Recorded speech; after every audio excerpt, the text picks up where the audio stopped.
I got the chat on the website too. You make sure you can sign in on the chat on the website.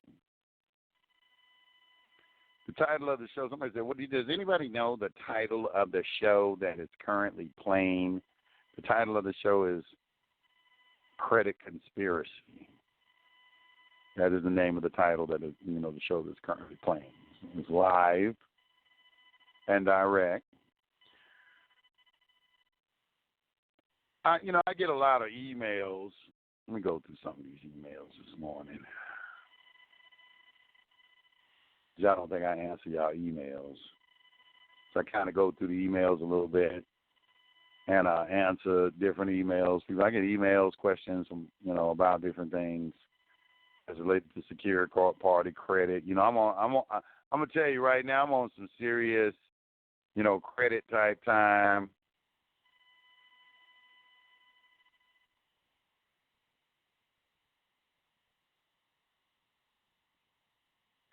Tickets are flying off the shelf for the seminar for tomorrow. And I'm reading these emails. Everybody's asking me for links to shows. How is it? Let me ask y'all a question. How is it y'all don't know where the link for the shows are at? I mean, it's only two places you can go. You can go to blogtalkradio.com/high frequency. This is recorded over there, so you can get it, if you can get over there, it's in the archives over there. Or, you can go over to our website and get it. You can download it from there. We got a link on there where you can download, recordings of the show on there at highfrequencyradionetwork.com. So it's two. You can go to blogtalkradio.com/high frequency, or you can go to highfrequencyradionetwork.com and get it from there. And because I'm just reading these emails, people, they say, well, how do I get links and things like this, calling, Some people say I've not been able to play anything on high frequency radio. I got an app coming for that. Let me see what we got in here today.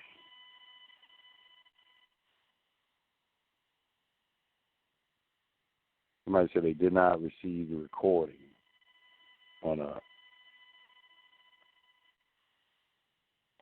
somebody said, okay, I'm going to take care of that. You say you didn't receive a recording. How you didn't receive the recording? If you got, and then y'all, let me say this. If you email me and say, well, look, I didn't receive something, put your order number in there. I can pull up your order number, lickety split, and then, send it to you, if you didn't get it for some reason. I don't know why you wouldn't get it, but if for some reason you didn't get something, just send me your order number. Your order number, and, I'll forward it to you. Let me go to the phone lines real quick. The phone lines are open, 424-222-5250. I'm going to wait on our guest to show up. 713-1284. You're on the line. What's on your mind? Hey, I got a question, Yusef, about the virtual address. I heard you mention that before. It's called a virtual office. It's called a virtual office. Yeah. I'm trying to get some insight on that. Well, what a virtual office is a lot of places, a lot of office buildings offer virtual office space. You can just Google virtual office on the internet, see what places in your area are offering them. And what it is it's you don't actually have an office in the building, but what they allow you to do is they allow you to use an address there. You can hold your meetings there. You got access to your mail there. You can receive mail there. Some of them offer various different services, and it's a lot less expensive than actually having an actual office in the building. And what this does is it gives you a bona fide business address, because when you're getting business credit or anything like that, sometimes the people they want to see whether or not you have an actual business, an actual office somewhere.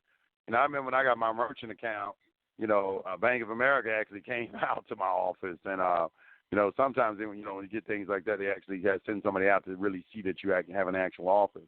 Yeah, to verify it. Yeah, to verify. But for things like, for, getting credit, because you're going to need a business line and you're going to need a business address. And that's where you get a business address. You can use a virtual office. They're very handy if you are not, if you don't think you really need an office per se.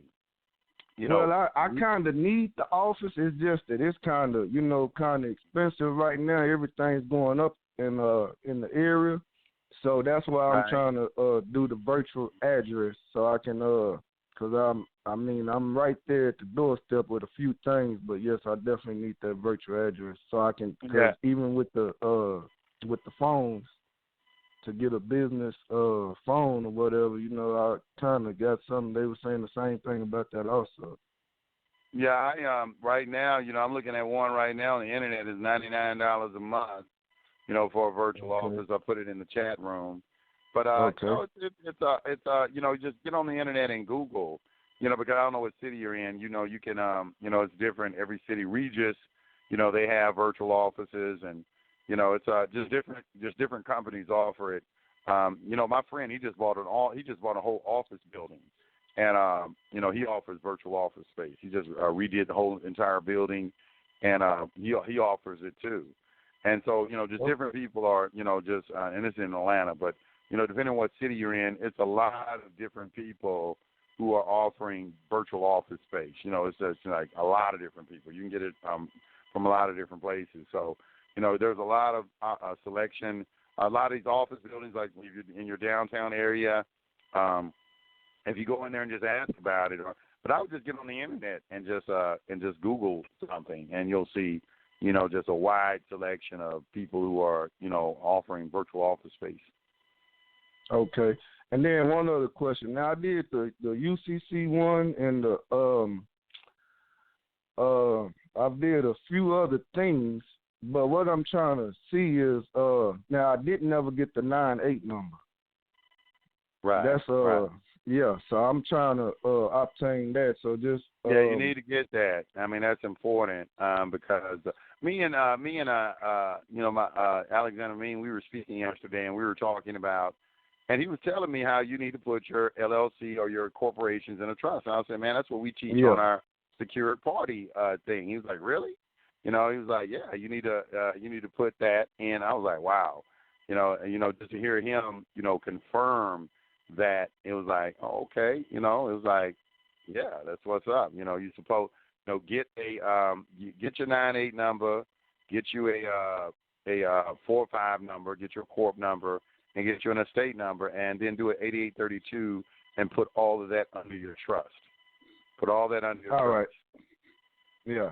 All right, well, thank you very much. Appreciate you this morning for taking my call and answering my questions. And you have a good, blessed day, brother.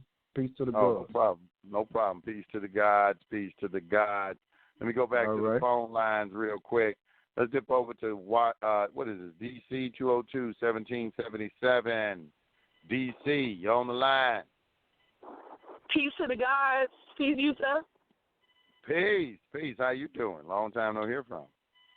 You heard from me. You just don't realize it's me. But anyway, I'm so glad that you are offering live streaming. You stalking me and everything. You stalking me, and you've heard from me, but you just don't know it's me. That sounds like some stalker activity and everything. I don't know. I ain't somebody. I heard from you, and I don't know it's you. All right, go ahead. What's up? You heard from me through an email and a text. But I'm glad you are doing the live streaming for the boot camp, because I saw when you did the first one, I was like, oh, man, I can't get there. But that's a good option. I'm hoping to be able to get on live stream.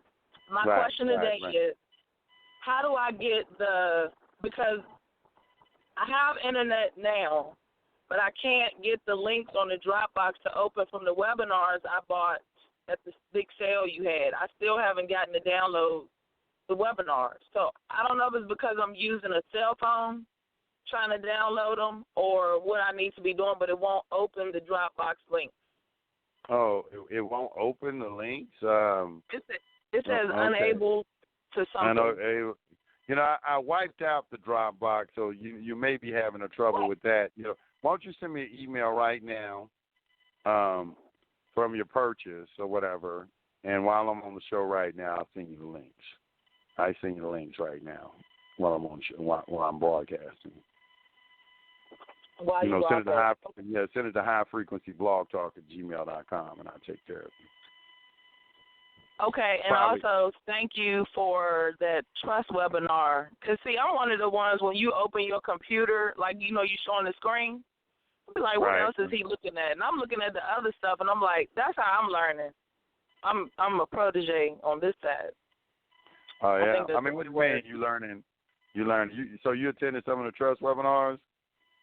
You had a free one that I was able to attend that I actually had just saw the email like 10 minutes before, and I was like, yes, I got in. But it's other stuff you have on your computer, like the documents. You got a lot of them are decent. All of them are decent, but it was a decent one called Plain Talk or something. It's like 15 pages. You put in the chat room the other day. That is a beast. It's called what? What's the name of it again? It was a PDF. When I downloaded it, it said Plain Talk, but it's 15 pages. You put it in the chat room the other day, and I just downloaded all the links you put. It was a beast. I don't even know the name of it. What was it about? A little bit of everything. Let me see if I can find it while I'm on here. But I'm on the same phone I'm trying to use to look up I got so much stuff, you know, it's like, you know, I try to share as much of it as I can. It's something from, I'm in the traffic, driving, trying to look at this phone. Freedom School, and it's titled Plain Talk, A Lesson in Judicial Jiu-Jitsu. Oh, okay. That's a beat. Okay. And upon reading it, I can hear and recall the language you speak, learning, and I'm understanding the document because I've heard you over and over and over. So don't think your repetitious ways are not getting into our brains, because it is. Oh, I know it is. I see a Plain Talk, a lesson in judicial jiu-jitsu, compliments of Lex Luxor. Yeah. And it says, my humble opinion, biased personal opinion, all these people out there being made offers by the bankrupt, broke-ass U.S. corporation via hypothecations and all of their sub-corporations, in other words, nominee, and that they are trying to discharge debt and charges brought by these pirates, 18 U.S.C. 1651, through bills of exchange, bond for discharge, pre-authorized transfers, closed accounts, checks, drafts, and the like, who do not really understand what is going on and are, in fact, de facto in fashion in regard to their opinion and thinking pattern of being outside the debit-credit matrix. Such reasoning defies even the generally accepted accounting principles of Oxforian elitius. When you get a bill, charge, or offer, there must be a check enclosed. And, yeah, that's true. You know, that's the voucher that's at the end. And if there's not, the offer is a breach of good faith. And in the course of dealing and usage of trade, deceptive trade practices, and the offer was fraud from the get.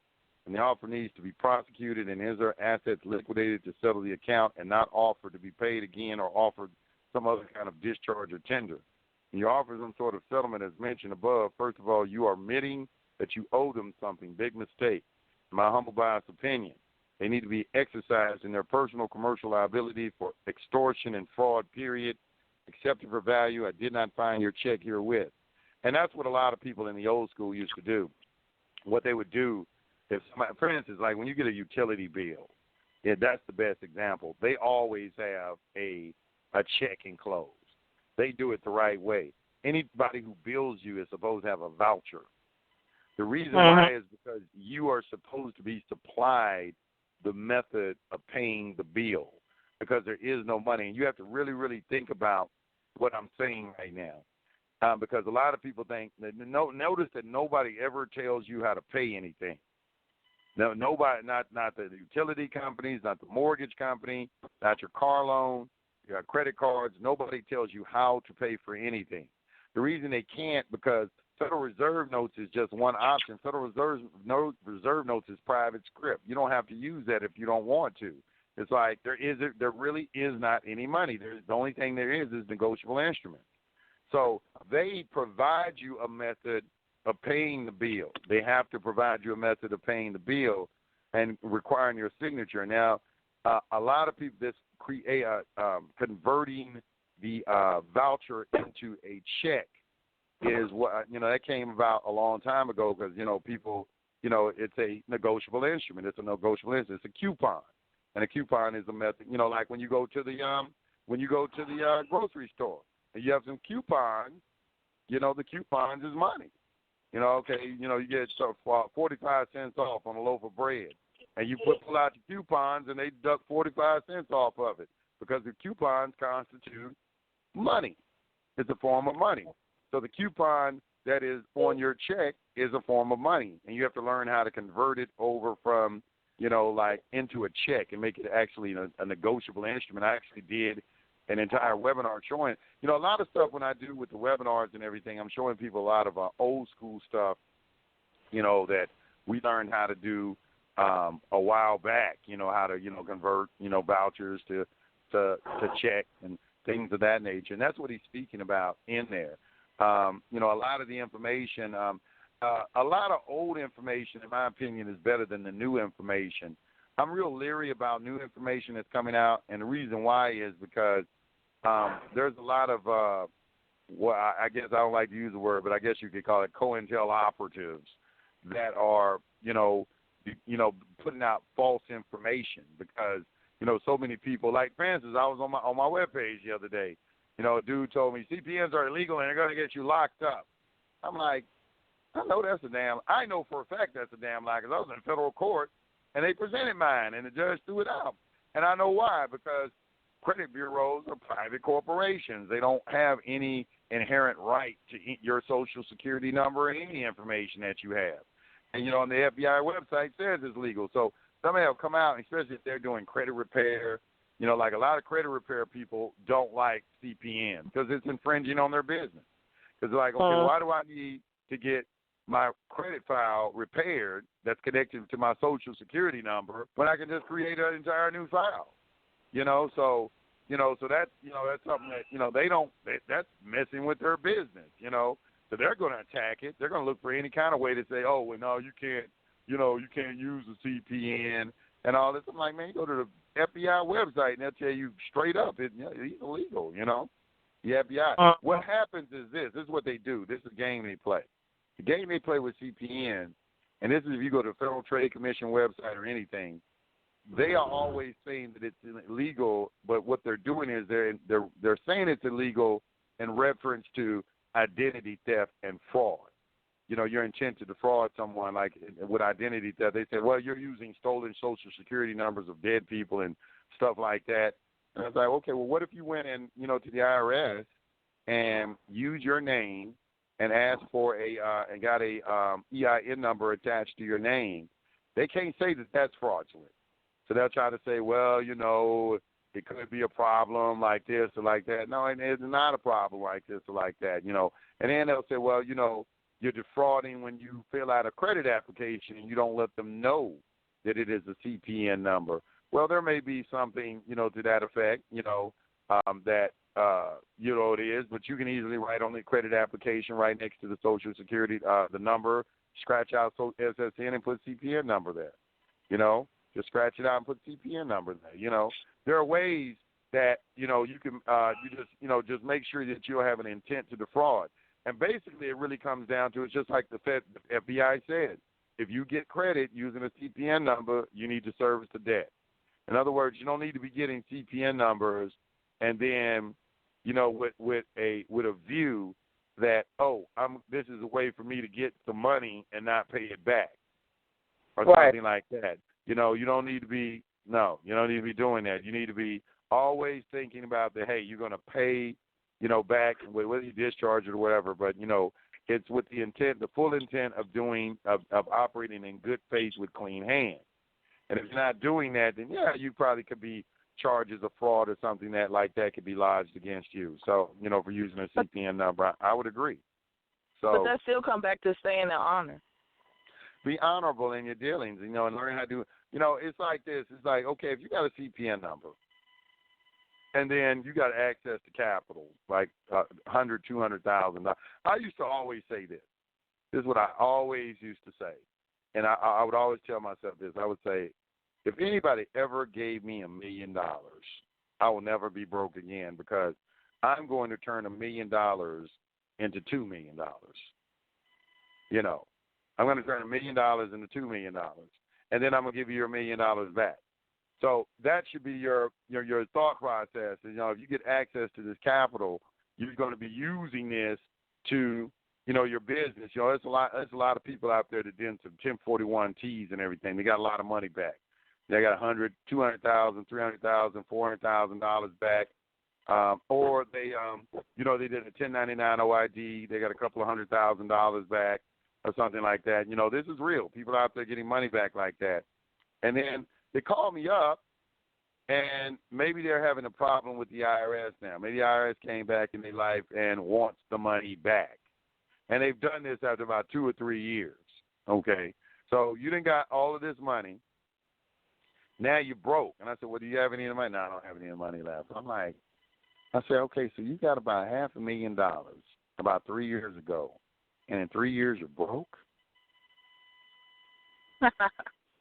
That's Wait. Now the thing, you know, I'm like, you know, and that's because, you know, when people get money like that, they think that, man, I got to run out and buy a house for my mama, or I got to buy a house for myself. I got to get me a car. You know, they're just thinking in terms of I'm going to get all the things that I never had, or, you know, that I want and everything, and I'm just going to secure that, and then, you know, we're just going from there. So at least I can say, well, I had this $500,000. I bought my mama a house with her. I bought a house or something like that. You know, that's not the way to be thinking. You need to be thinking, as soon as you get that type of money in your hand, you need to be thinking, man, how can I turn this into, you know, double it or triple it? And then that way, if the IRS does come back and say, after 3 or 4 years, and say, hey, look, you know, there's a problem. We need to get that $500,000 back. You can say, sure, here you go, because you already made, you know, about, you know, $1.5 million, $2 million in it, $3 million in it. You know, it's my opinion that the IRS is like, man, because I'm always thinking about the talents, and, you know, it talks about in the Bible, and, you know, when you were giving something. Yep.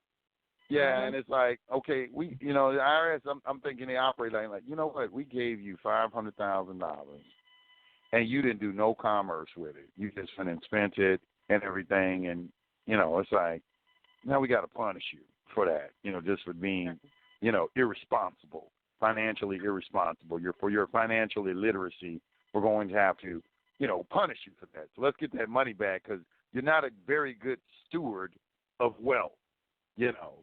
So, you know, it's like, you know, it's how I look at things and everything. But, you got to be, you know, have in your mind, if you're going to use a CPN number and you're going to be getting money, be thinking and have a plan, you know, have a plan in place. Have a plan in place of what you're going to do with the money. Not just, I'm just going to go out and spend it. I'm just going to go out and spend it. I want to share this quick testimony, I'll say. But I did send you the email just now. I sent twice. But I wanted to say, you remember the document, I think it's called Seed Money, that you had on your website, or you still have? Right. In the back of the pamphlet, in the back of the book, it has a sheet where you're to document your seed, when the date and everything. So last Christmas Eve, I'll say, some complete stranger, never seen them before, haven't seen them again, a truck full of Caucasians or Europeans, I don't know, but one guy just ran to me at the gas pump. So I'm looking like, hold up. He gave me this card. He said, open the card. I said, what's in the card? Anthrax? He said, no. He said, no, just open it. So I opened it. It's a nice, pretty card. I opened it. By the time he ran back to the truck, so they all looking at me. It was a $50 bill in it. And they was like, Merry Christmas. I said, okay, thank you. I took it, split it up immediately, wrote it in my book. That was December the 24th. I mailed it out, split it up, 2 people in prison, sent it to them. I didn't keep a dime. Okay, so I'm like, okay, tenfold. Just about 3 weeks ago, it took 5 months for, I guess, that seed to come tenfold. A great aunt of mine who, she said years and years ago, I was so nice to her, helped her, did this. she sent me five $100 bills just out of the blue. And I was like, wow, I wonder, okay, it took 5 months for that. But I just wanted to say, okay, stuff does work. I just tried it to see, and I'm not saying I didn't already know stuff, but I just wanted to see with that particular pamphlet, and that's what I associated it with. It could be unrelated, but to me it's not. I just wanted to share that. Yeah, So, it's like, you got to look at people who, like in the Bible it says, "And angels approach you unaware." It's like, you're giving the universe abhors a vacuum. You need to think about that. This is a scientific principle. In other words, there's no such thing as empty space in the universe. It's something. They call it, even if something is vibrating at the same rate of speed, two things cannot exist in the same space at the same time. To have what is called displacement. And what that means is that what that's referring to is that if you give something, that void has to be filled. That void has to be filled, and how the universe operates, the universe is always adding more. It's an abundant universe. It's abundant. The reason why wealthy people give, they're not giving just to mitigate their tax liability. They're also giving because it increases their wealth. It increases their wealth, and that's what people don't understand. It's like the mentality of what shall I say, of hoarding is against natural law, and it's against how money operates.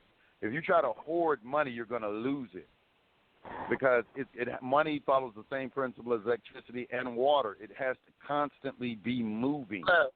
So if you try to hoard it, it's going to leave you anyway, because it's always looking for something. Like water. Water is never stationary. It's always moving. I mean, if you try to put water in a container, it will find a way out of the container. Whatever. It's always moving. So you always got to keep money moving. And this is the reason why investors, there's more money than investment. There's always people looking to put money in some sort of investment. So when you give, the universe is going to restore it back to you because it abhors a vacuum. And when you create a vacuum, the universe is going to rush to fill it up. It's going to rush to fill it up, So, so that's a principle. And when you know that principle, and you have to put the principle to the test. That's another thing. You got to test these principles. You can't just, it sounds good what Yusef said, but when you put it to the test and you see it works. But go ahead. I did. And I'm about to test these webinars too as soon as got about modem. But anyway, I was just making sure that it wasn't too late, because I haven't been able to download the webinars as much as I need to. Now I am. But did you get my email? Let me see. Yeah, you just say you sent it to me. Let me see right here.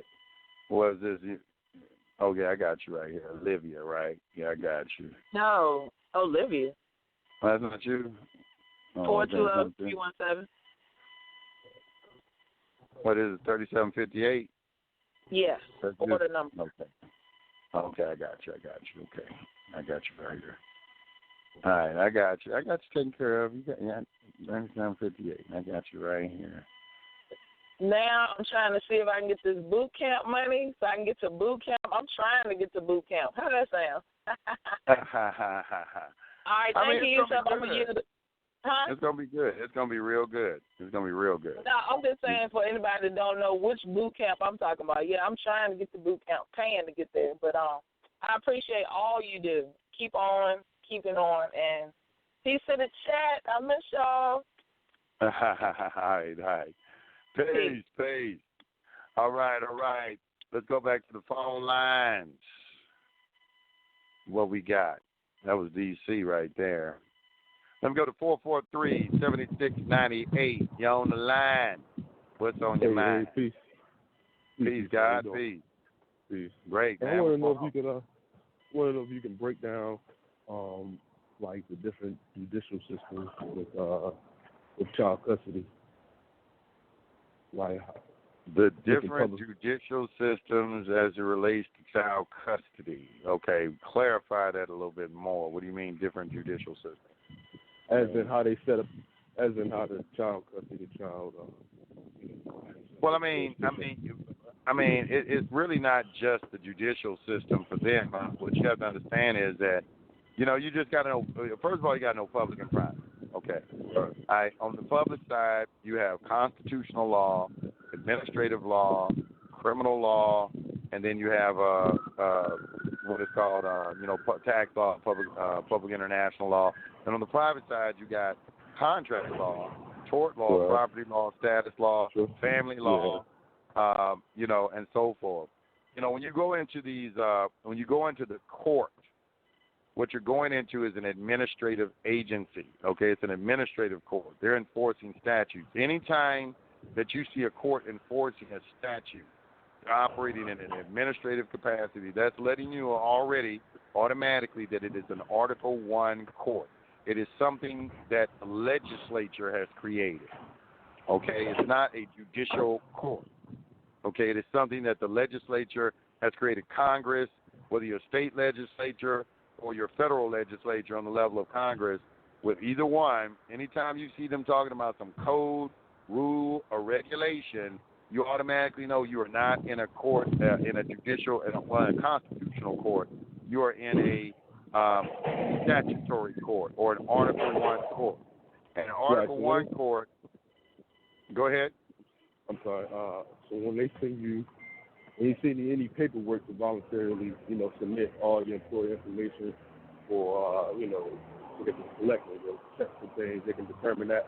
That's all voluntary, as well as, like you were saying before with the other caller, that they can't determine what you pay or how you pay because it's against public policy, right? Yeah, they can't tell you how to pay a debt. If you go in court, ask the judge that. You got to put some of this stuff to the test. When a judge says, well, I need you to pay X, Y, and Z, well, I have a promissory note right here that I'm going to pay. And if the judge says something like, well, no, sir, we only take cash, check, or credit card, and then you just ask them a question. You say, well, am I to understand the honorable judge is willfully violating public policy? And see what happens, because they can't tell you how to pay something. They can't tell you how to pay something. Nobody does. Not even the child support people. They can't tell you how to pay for something. They can fight with you and say, okay, well, we need Federal Reserve notes. Well, how are you doing that? How are you making me pay with Federal Reserve notes? Right. It's like, no, they can't do that. Yeah, because I'm even talking about before then when they send you, they send you paperwork to fill out, pretty much put all your information there before the court. They have you, sending in X, Y, and Z amount of time and all that, before the hearing or whatever. So, I'm thinking like, well, if I send something in writing, not volunteering to that, then there's nothing they can do. They can send some stuff back, demanding me to do it, but. Yeah, there's a gentleman. He's on the internet. He calls himself the God of Law. The God of Law. You can go in. He's been on my show, and then we did a webinar. Let me tell you, the webinar on child support. I would strongly suggest that you get that. My man, he went in on that. That was. I learned a lot. He was pointing out stuff in the laws and everything. The thing is, the fundamental thing that people need to remember is that child support is voluntary. Everything is voluntary. Voluntary. Yeah. Everything is voluntary. It's not just that. It's just like it's a voluntary universe. It's a free will universe. Nobody can force you to do anything. Even when you go stand before God, if when you get ready to, when you die, and you say, and God asks you a question, you get in Judgment Day. You can't say, well, the devil made me do it. No, the devil didn't make you do it. It's free will. The devil didn't make you do anything. The devil can lie. The devil can cheat. You can be coerced. You can be lied to. You can be threatened. There's a lot of different things that can happen. But at the end of the day, you have to stay faithful until death, until the point of death, and then you're given the key, the crown of life. So everything is voluntary. It is a free will universe. You have to understand that's a natural law principle that people have to understand. You have to understand that everything is voluntary. They require your voluntary consent. You are voluntarily entering into this. Now, I just did a webinar the other day. I'm gonna tell you what you have to read. You have to read. It is a book called Suits and Chancery by Henry Gibson. Go to the property section, and I think it's like section 52, and read down. And it talks about the social contract. You got to understand there are implied contracts and there are express contracts. What the government is operating off of, they operate off of presumptions, assumptions, and color of law. And there is an implied contract in place that is subjecting you to statutory provision. And usually that's coming from the fact that, you put your children in public school, you got your Social Security number, you probably worked at a job somewhere. These are called minimum contacts, and this is where they're getting their jurisdiction from you, over you. What we teach, what I teach is, really at the end of the day, it's really all of this stuff about the driver's license, the Social Security card, try to get rid of all that stuff. Huh? Conduct. I say it's just conduct. Like, I know I hear you talk a lot about, people want to be paper bandits and things like that, but like you said, it's just your conduct and how you act and how you think you act. That's how you present it to the world. But I don't really think you have to. It's smart, of course, to know as much as you can. But at the end of the day, it's coming down to the action you do. Your actions speak. It's called, in law, they call it form versus substance. And that's a principle that they apply to a lot of different things.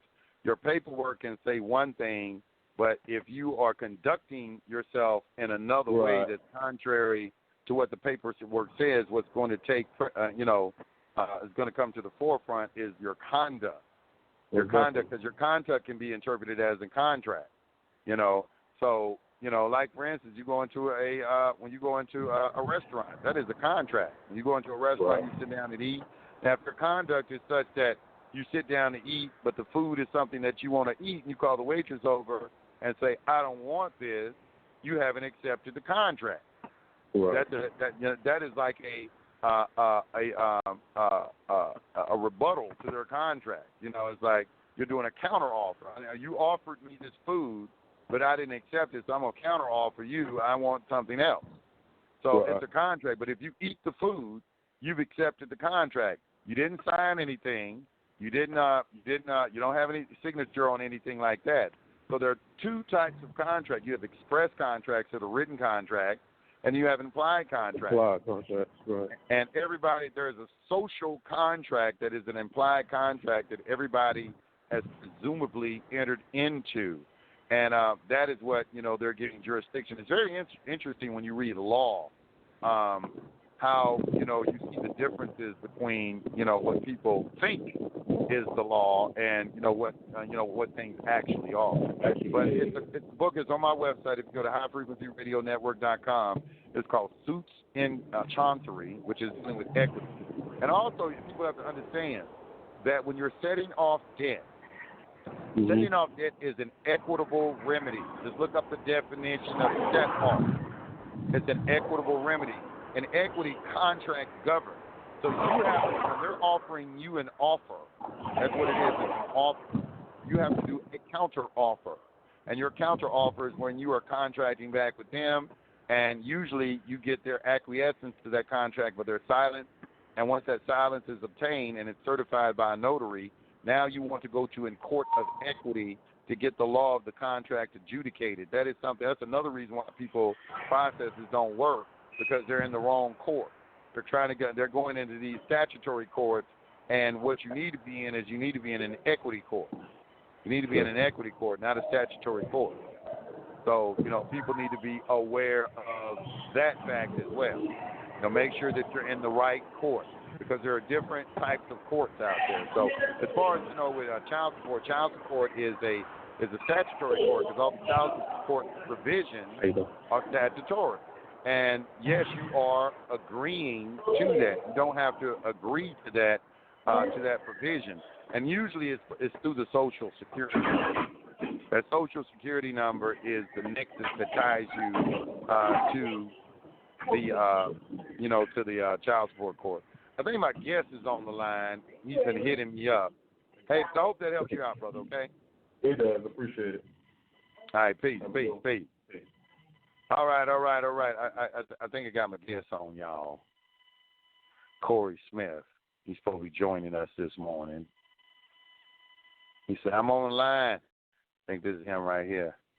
901-1397. Corey, this you, man? This is me, brother. You got to forgive me. Forgive me this morning. That's all right, bro. That's all right. I mean, I knew it. I know you said you was you was driving from out of town, a long drive, too. That was a long damn drive. No. I flew back. I flew back. I flew back from Dallas. I drove from Houston to Dallas, and I flew back, and I got home last night, and I had a problem with one of my properties, and like I told you, I didn't get back home till like 2:48 this morning, and I probably talked to my wife for about 20 minutes, and then I was gone. With that, fell off to sleep. Yeah, I know. Yeah, that drive from Houston, that's about a 4-hour drive, Houston to Dallas. That's a 4-hour drive right there. Yeah. It's a nice little drive going to Austin, about 2 hours to Austin, and everything. Yeah. But anyway, man, hey, let's get to it, man. I mean, The Conspiracy of Credit. Now, I got a chance to read this book, and it's a very, very interesting book. Me and you, we go way back, and so we actually rode together and spent some time together, and I actually got firsthand, to see you, do some things, and I'm always telling people about this story. People listen to my show. They have always heard me talk about you, talk about, I say, man, you need to get this book, outsmarting the credit bureaus and everything. That was the first book that you wrote. And, and that's when we met. We actually met on those terms about your book. And now you have a new book out, Conspiracy of Credit. What prompted you to write this new book? And, is it something different than what is in the old book? And, what are the differences? What's going on with all of that? Yeah, it's different from how to outsmart the credit bureaus. In terms of basically in Conspiracy of Credit, I was also trying to tell a little bit more of my story, trying to connect the dots and show people how the government, the educational system, the religious institutions, corporations, how all of these institutions interlock in some shape, form, or fashion to keep poor people in bondage. It's like I'm working on a new book called I guess the sum of what I just said is the invention of poverty. And all of these institutions, people go about their day-to-day lives because they've been taught to accept a mediocre lifestyle and to accept slavery, but just in a different form. And they're brainwashed, so to speak, to believe like this is my life and I should feel bad about wanting to have a better life. And they define that as living above your means. And it doesn't have to be that way.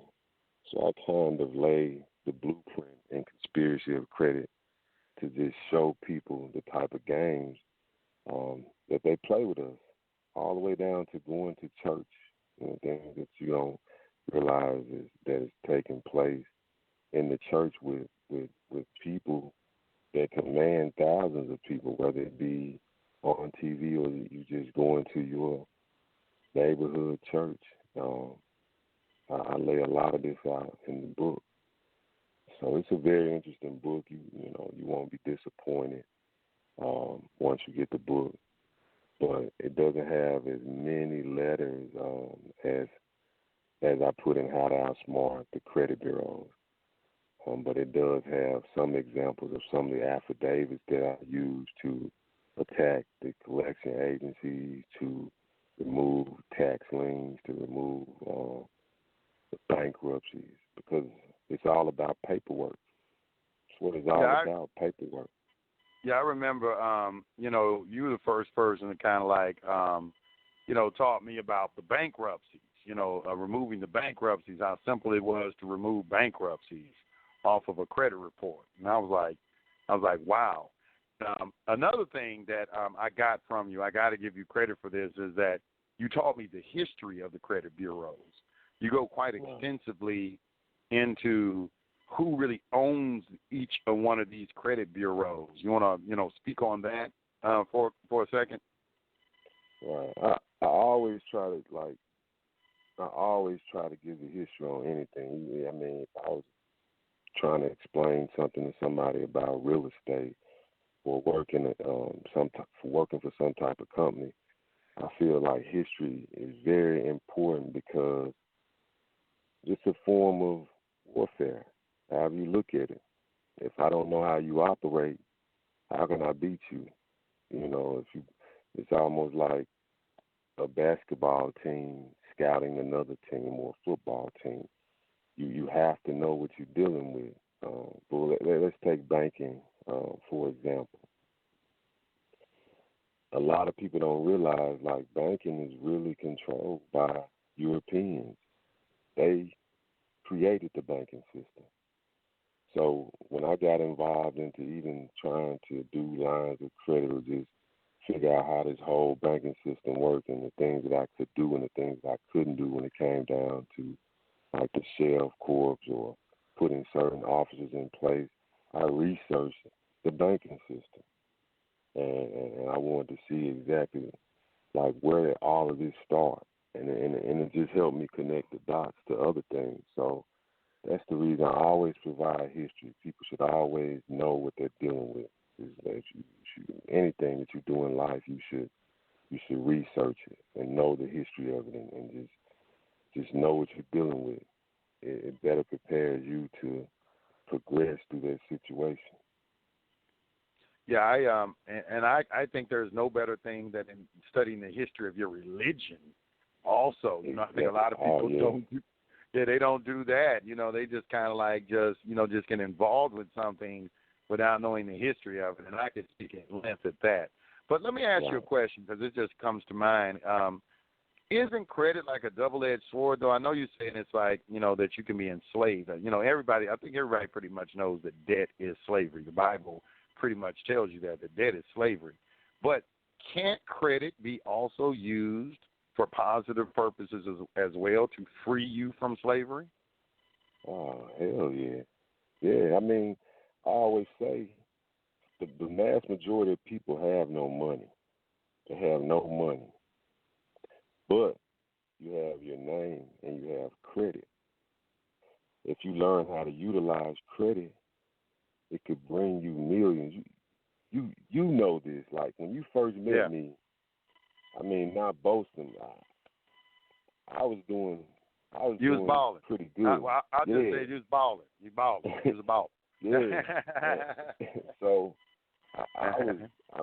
credit helped me get to that level.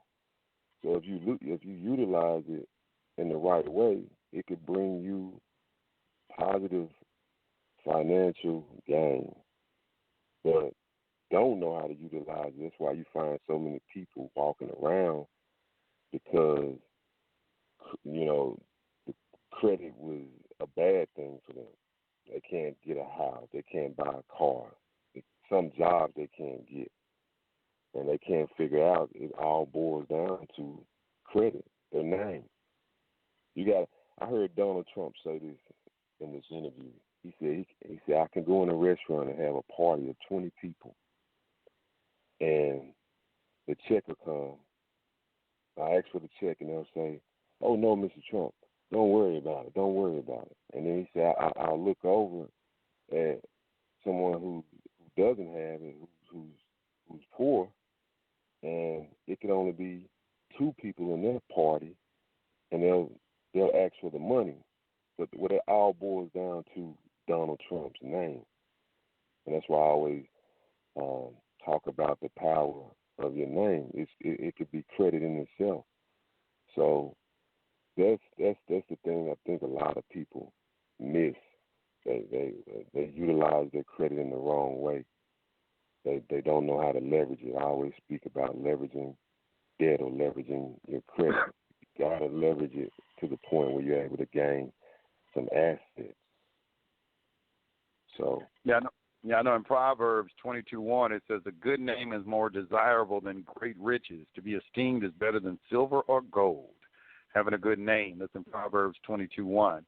But let me ask you, what do you suggest? Okay, and as far as leveraging your credit, if somebody was to come to you and they say, "Okay, well, look, man, I got school loans, I got bankruptcies, I got some, I hear what you're saying, Mr. Smith, and everything. What do I do? How do I, how do I get out of this situation? It's like, I know you're coming on here and you say I can have a better life by having good credit and all of that, but, how do I start the process? What is it that I do? What would be the first step that you would suggest to someone who's listening right now, who has bad credit? They can't even get a bank account. I don't understand why somebody get a bank. But getting a bank account is the easiest thing in the world to do. Right. I have several myself right now. But, right. What would you suggest that they do? I mean, if they're in that bad predicament, they can do one or two things. They can take a real easy route and change their name, keep their social, and restart their credit. That's an easy route, and it works. Or they got to get to work in terms of fighting back with letters, fighting back with affidavits. Wait a minute. I got to go back. Wait a minute, because you just hit me with something I've never heard before. Change, because a lot of people listening to this show change their name. A lot of people, right. Because you can change your name and keep the Social Security number, and what happens with that? Yeah. Okay. If you change your name, you can keep your social. You keep your date of birth. And the reason why you're able to start your credit over, I know some people familiar with CPNs, they're familiar with tax ID numbers and not using the same zip code. And right. I kind of talk about that in the book because I explain how a lot of people don't see their current report or some of these ID analytics report. Those are reports that you don't see, and a lot of it is based off codes and geographical code and census tracts, right? So right. when you change your name, the only thing you have to do is start to build that new name with the same social, with an address that you've never used before. Because the credit bureau's computer system, EOSCA, whatever you want to call it, it's a matching system. So if the computer doesn't read certain things, it will automatically generate a new credit file. So even if your credit file was to merge with your old name, it's an easy fight. Because with your new name, now you can go get a new Social Security card with that same social, but a different name. You can go and get a new driver's license with that different name. So what does that mean?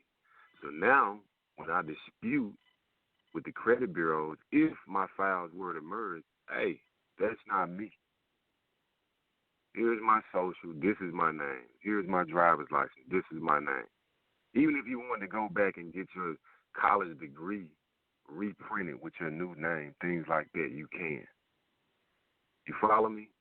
Right. So right. I mean, I'm not gonna lie. Like it's people throughout the United States is charging people big dollars to do this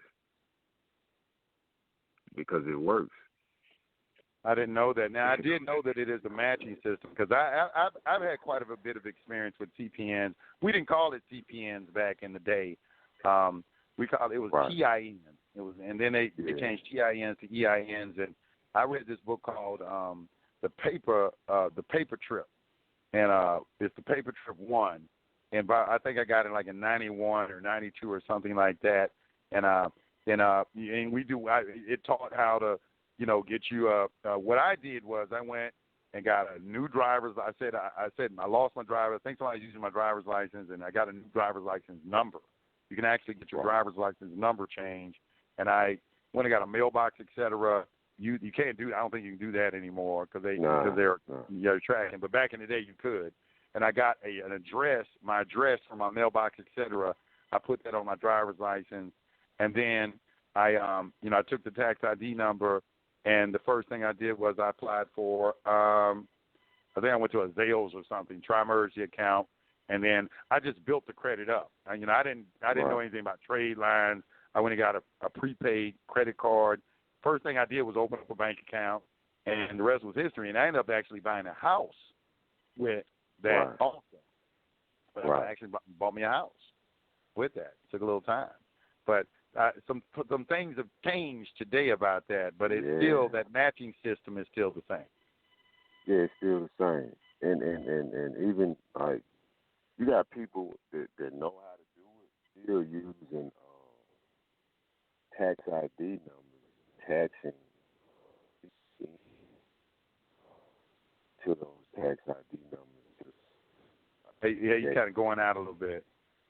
I said you have people that still using EIN numbers and attaching CPN numbers to those EIN numbers, and man, doing a lot of creative things with it.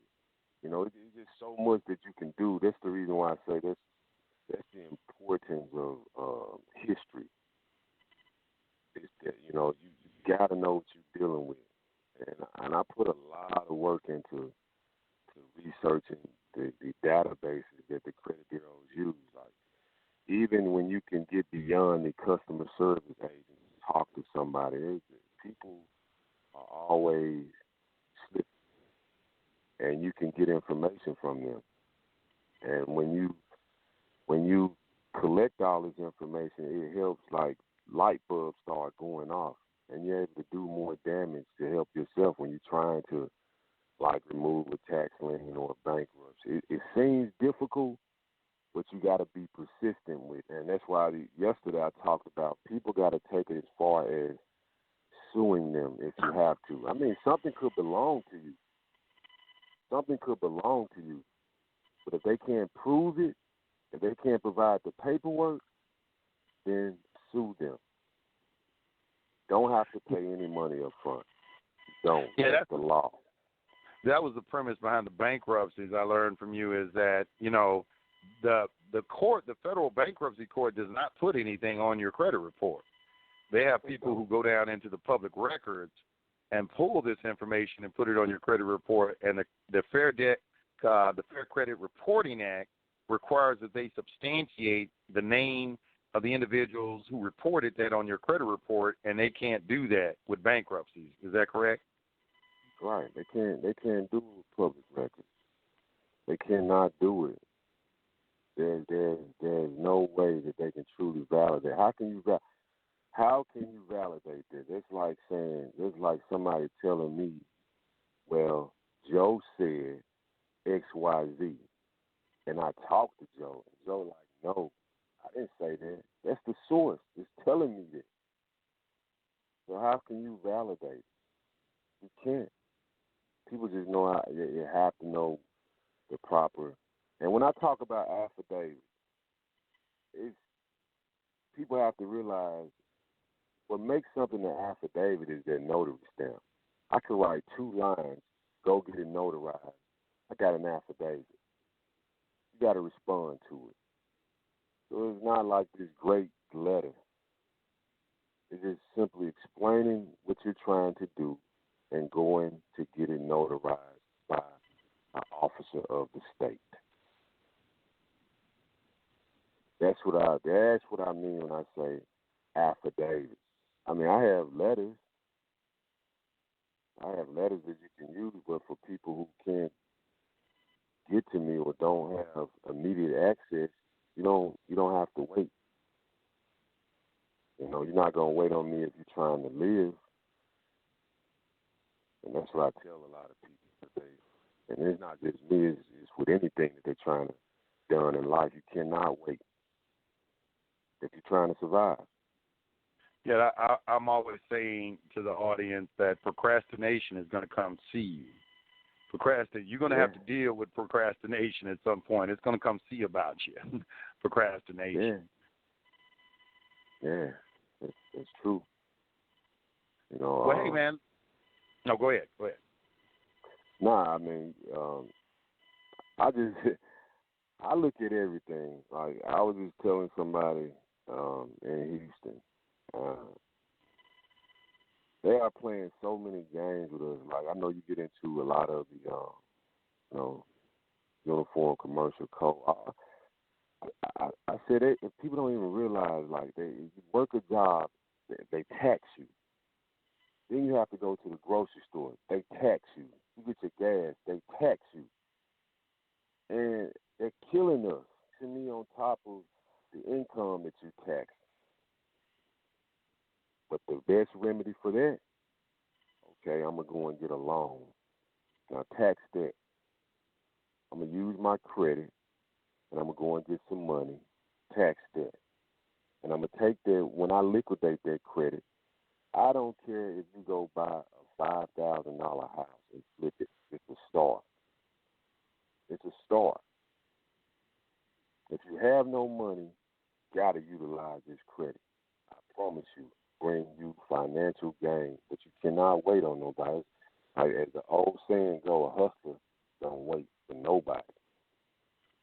Well, now you're talking about the loan, they tax and everything. So you're saying that the loans are not taxable? Nah, can't tax a loan. That's why when the IRS tax you on a canceled debt, that's so bogus. That's so bogus.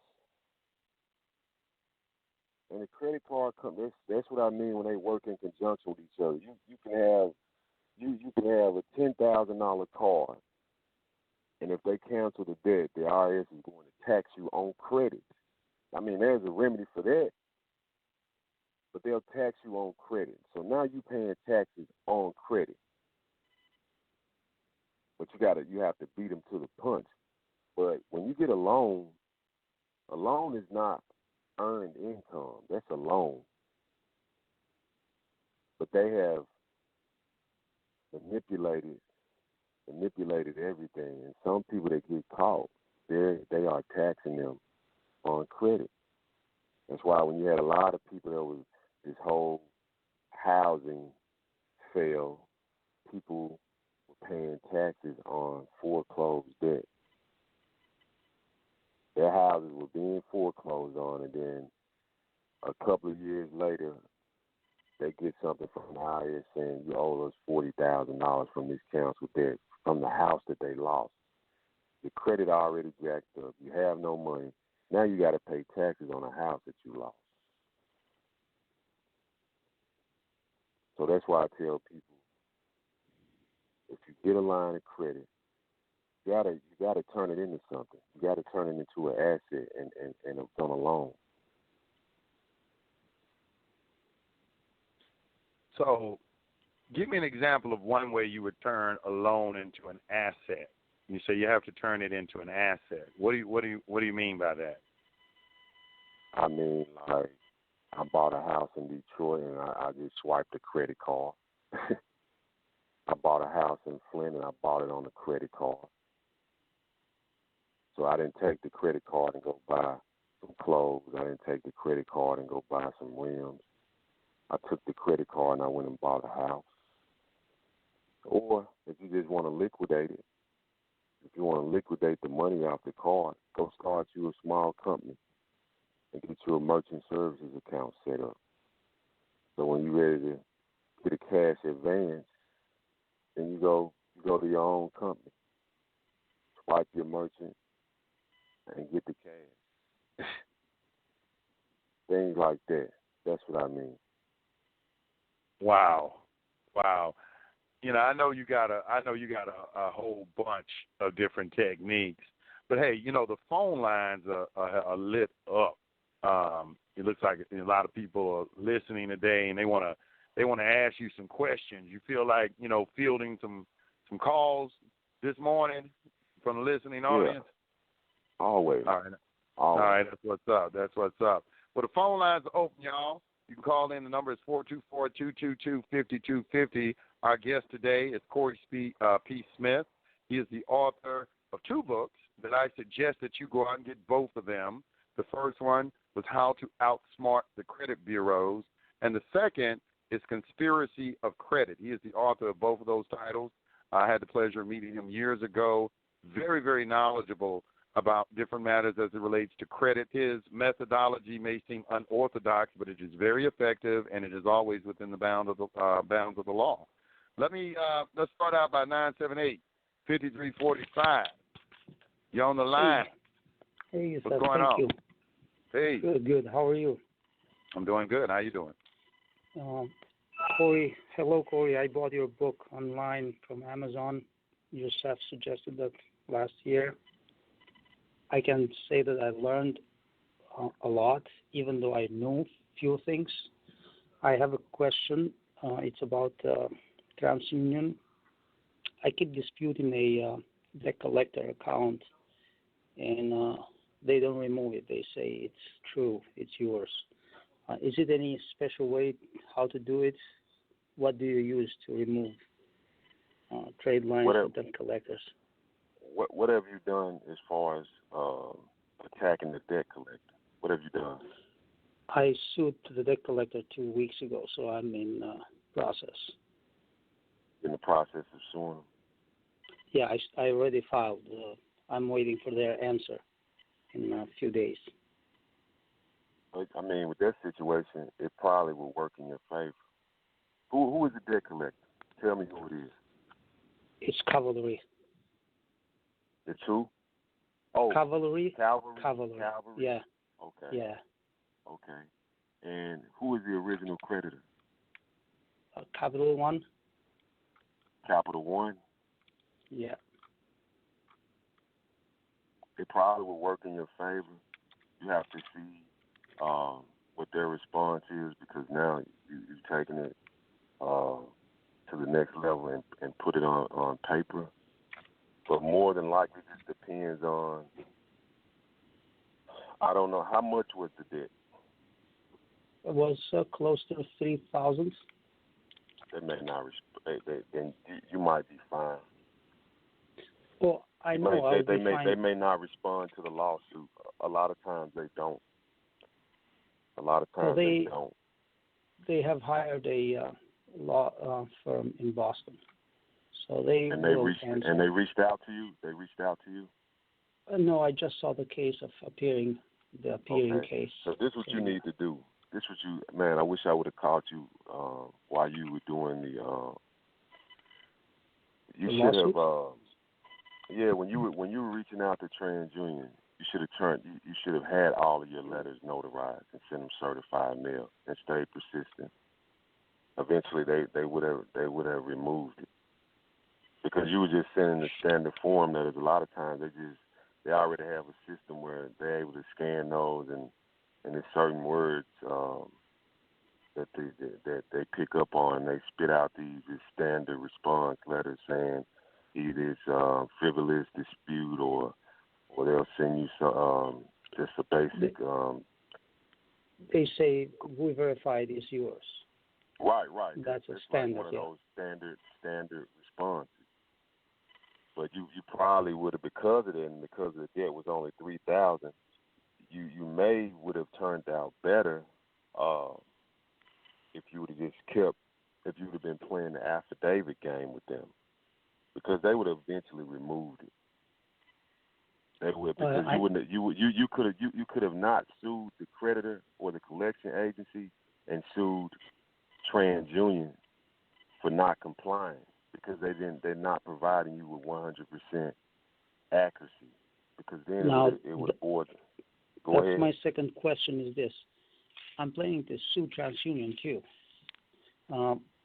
Except for not properly investigating. Do you think is anything else that I can FDCPA or FCRA? Anything else that I can accuse them? Sue TransUnion. That's the ticket. Because you got to understand, even when you get these credit cards, there are privacy laws in place. And a lot of times, I always ask for permission. Can they share your information? I always say no, which means if they cannot share your information, that also means certain companies, to include the credit bureaus, can't get certain things from them. So by suing TransUnion, I'm 90% sure that you'll win, and they'll remove it. That really should have been your first move. That's why I say sue the credit bureaus. Let me interject something too. Because I've had a lot of experience in dealing with debt collectors myself, as far as in court action. Debt collectors they fall under the Fair Debt Collection Practices Act, under 15 U.S.C. 1692G. Okay, they can't ever verify debt. Third-party debt collectors, they have to respond with an affidavit. That's what verification means. It means that they have to subscribe to something under penalty of perjury. Now, when you're in court, and you do this in court, I've done this in court, and you go in there, and they bring their attorneys in there, and usually the attorney will just be there. Okay, you don't let him talk. Attorneys don't have firsthand knowledge of anything. They have to call witnesses. And even if they do present an affidavit, that affidavit is subject to cross-examination.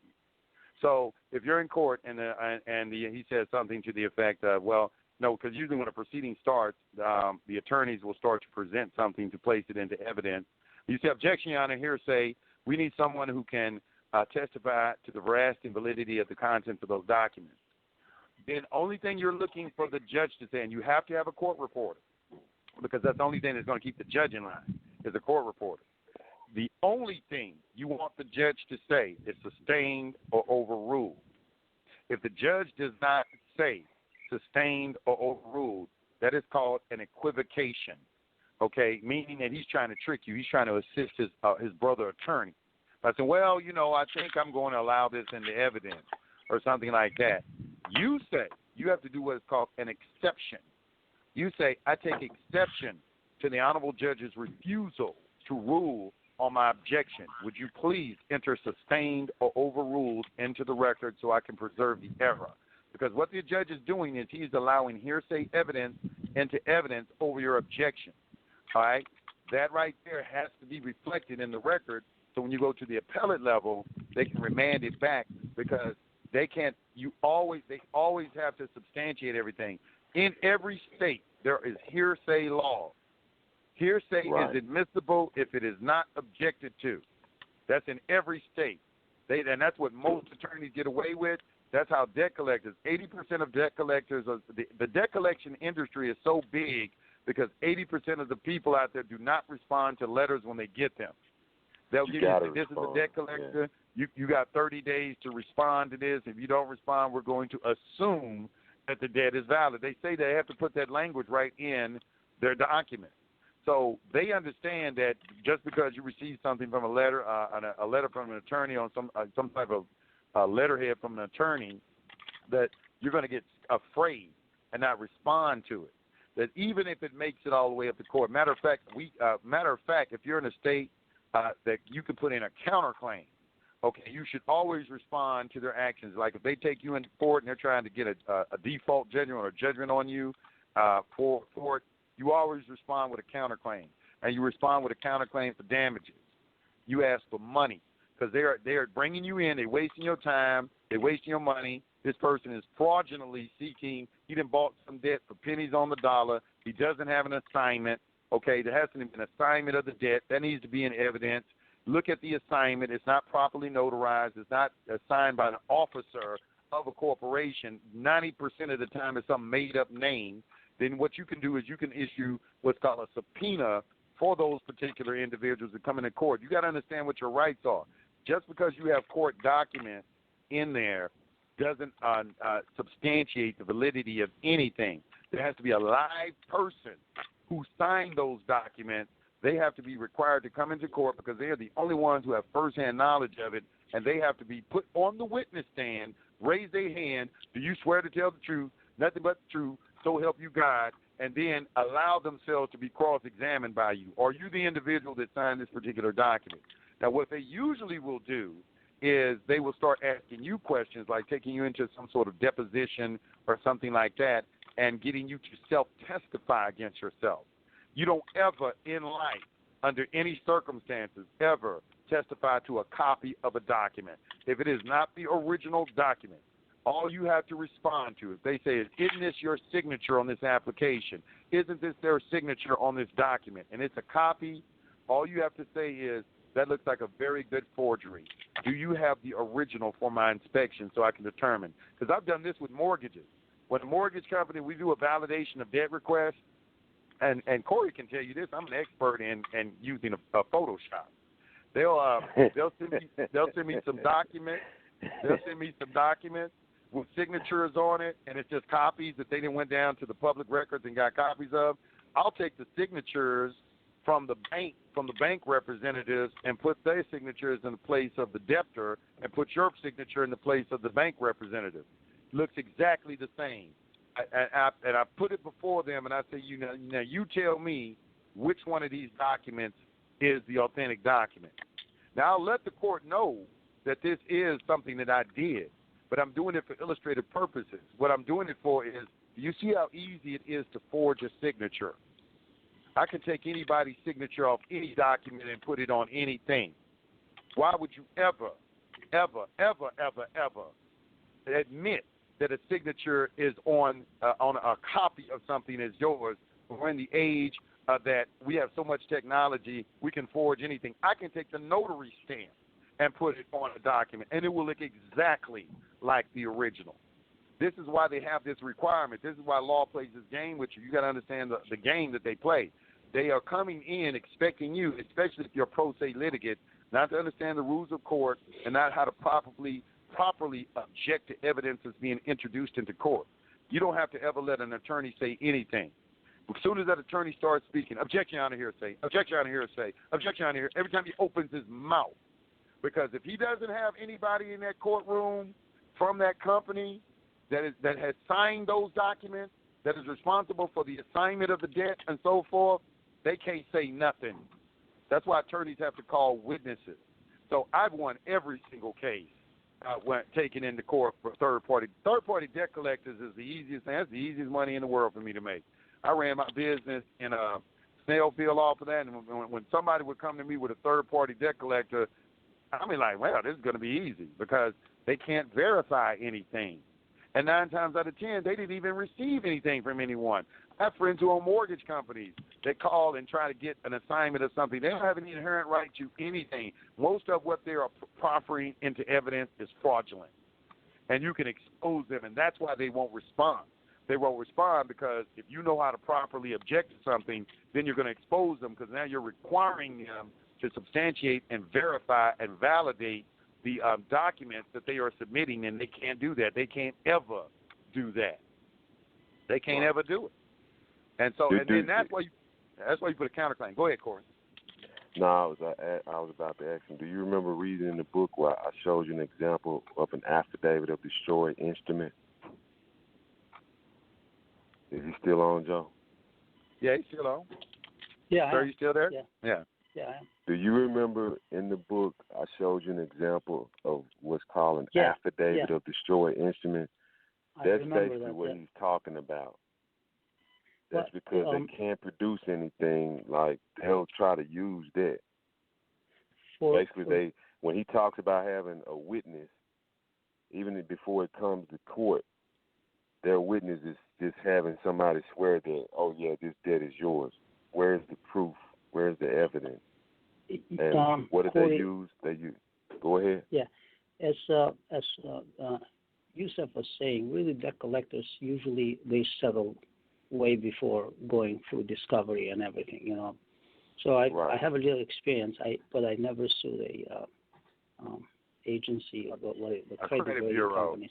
Yeah, you're trying to sue the credit bureau now. Yeah, I want to try them because how debt does that collectors work? really. How does that work, Corey? You suing the credit bureau? How does that work? You know, is it? I mean, can you get money out of them, or what do they do? Just clean out the credit? Nah, you won't. Most of the times you won't get any money. Even if you get awarded $1 million, you're gonna be there. You won't get it. But what you will get is you'll get the item removed. But you'll get it removed. Yeah, if they remove the item, is that a proof of being wrong? No, that's not a proof of being wrong because now you're suing two different entities. You got to remember the credit bureaus are nothing more than record keepers. I keep saying they have nothing to do with you going to sue the company. It has nothing to do with you suing the credit bureaus. Credit bureaus are just the record keepers for the company. Right. But FCRA has some rules and regulations against them for keeping the right and correct. For example, a debt collector really has no account. They cannot report a trade line because they don't have an account. The account is with the original creditor. So if I dispute a debt collector, automatically they have to remove it because no account exists. Right. In a perfect world, the FCRA would enforce things. Even the Consumer Financial Protection Bureau would step in and do a lot more. They don't. That's the reason why you got to find the things that they will help you on. But in a perfect world, certain things, some things the FTC, and when you're looking at the Fair Credit Reporting Act, you have to find the right attorneys to assist you when you're trying to utilize that Fair Credit Reporting Act. And as far as the FTC go, man, 90% of the time they don't do what they're supposed to do in terms of helping you. They just don't. They don't. I can testify to that. They don't. But I just put them on record with them anyway. But just to cover my bases, just in case. But they usually don't. All right. Thank you both. Thank you. Yeah, let me tell you this though. I'm gonna give you an example of a case I had with a client. I had a client. He had his own business, and he was going to get like $300,000 or something like that.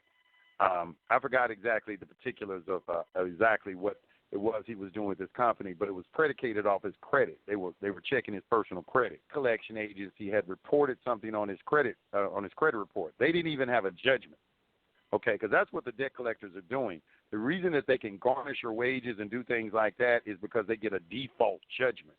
They're bringing in a default judgment is the worst kind of judgment you can get. It doesn't matter if it was accurate or not. It's a default judgment. Now they can go and seek a garnishment of your wages, your bank account, and things of that nature. Another reason why you should never have your bank account and a Social Security number. But what we did was this.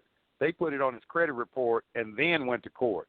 So we counterclaimed, and I counterclaimed him for the $300,000, okay? Because what he did was he had been injured out of a deal, because you put this on his credit report, and they got stuck. Because then I did a subpoena ducis tecum. Remember what a subpoena ducis tecum is. A subpoena ducis tecum is a subpoena for documents. You're asking for an accounting from them because, as you just said, they don't have an account. And I know they don't have an account. So I said, okay, well, bring in the accounting. And let's look at this, and and we're going to verify the accounting about this. And if you can't, then we've been injured. My client has been injured because he was going to get $300,000. And what you have done is they dropped the case, and they were negotiating the $300,000 and everything. You always counterclaim them. Now, in some states like California, they don't have counterclaims. I believe they have like cross claims, but you have to have a counterclaim. Always respond with a counterclaim for damages. The counterclaim has to be adjudicated first, right? Because they don't have anything, and you're being injured by their activity, putting something on your credit report, preventing you from getting a home, getting a job. It's affecting your income and everything. Counterclaim they ask, and watch what happens. And then subpoena documents, because you got a right.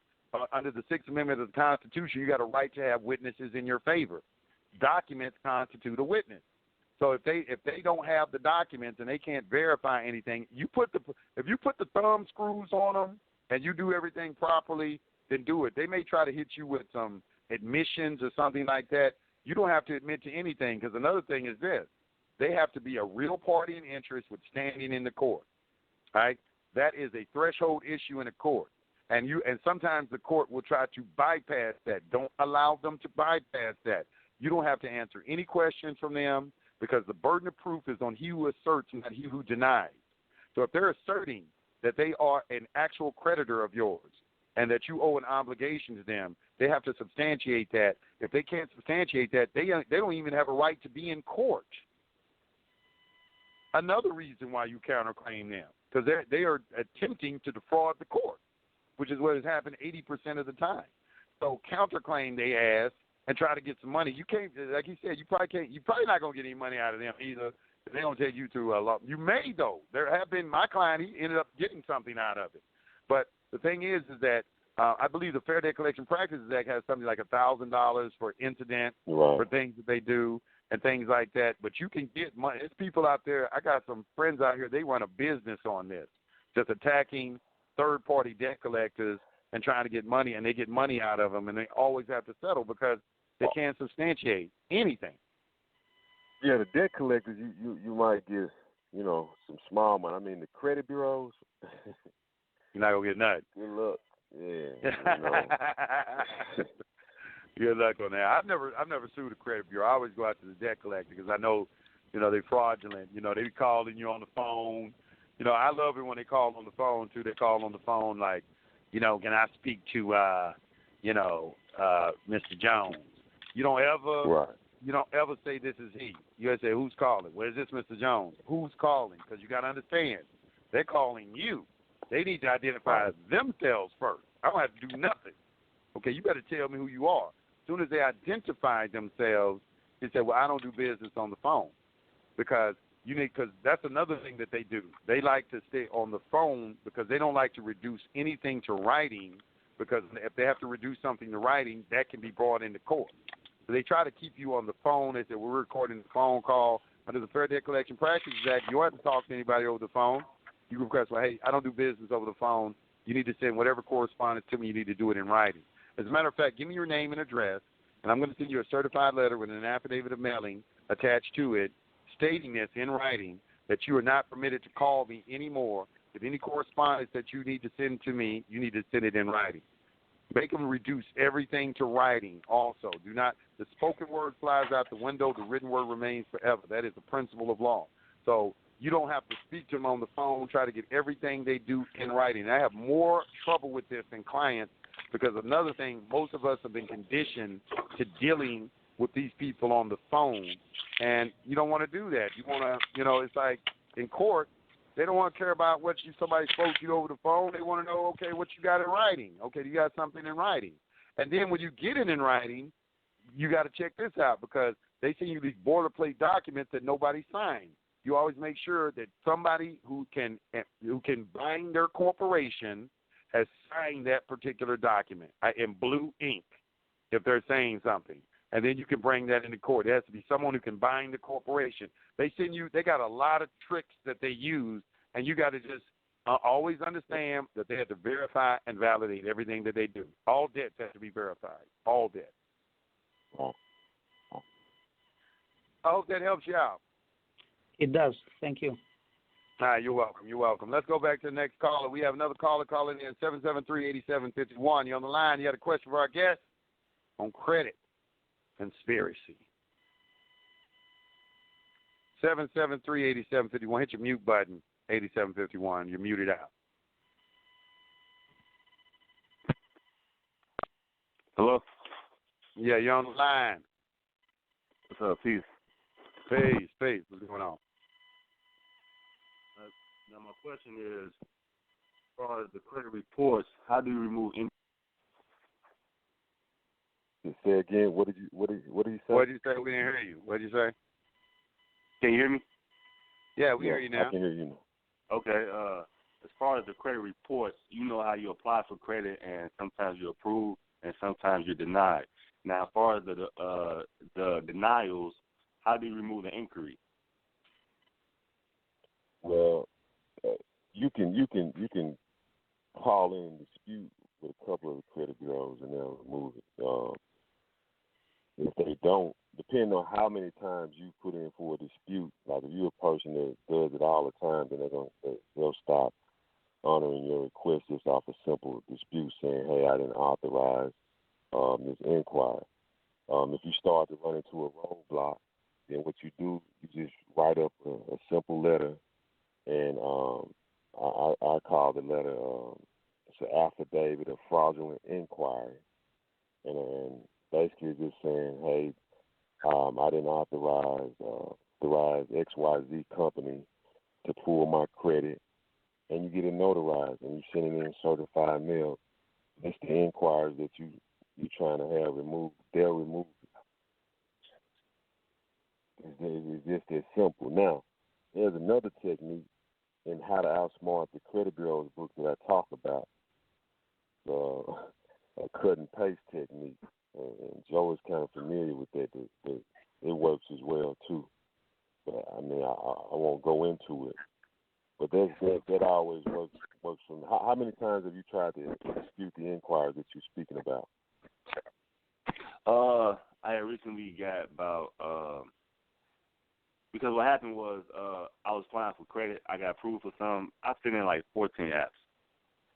14 applications, and I got about denied out of them about 6, and I got approved for 8. And the 6 that I got denied was private institutions, as far as like loans, like Springleaf, Prosper, Lending Club. Those were the ones that denied me as far as credit cards. So you did it online, right?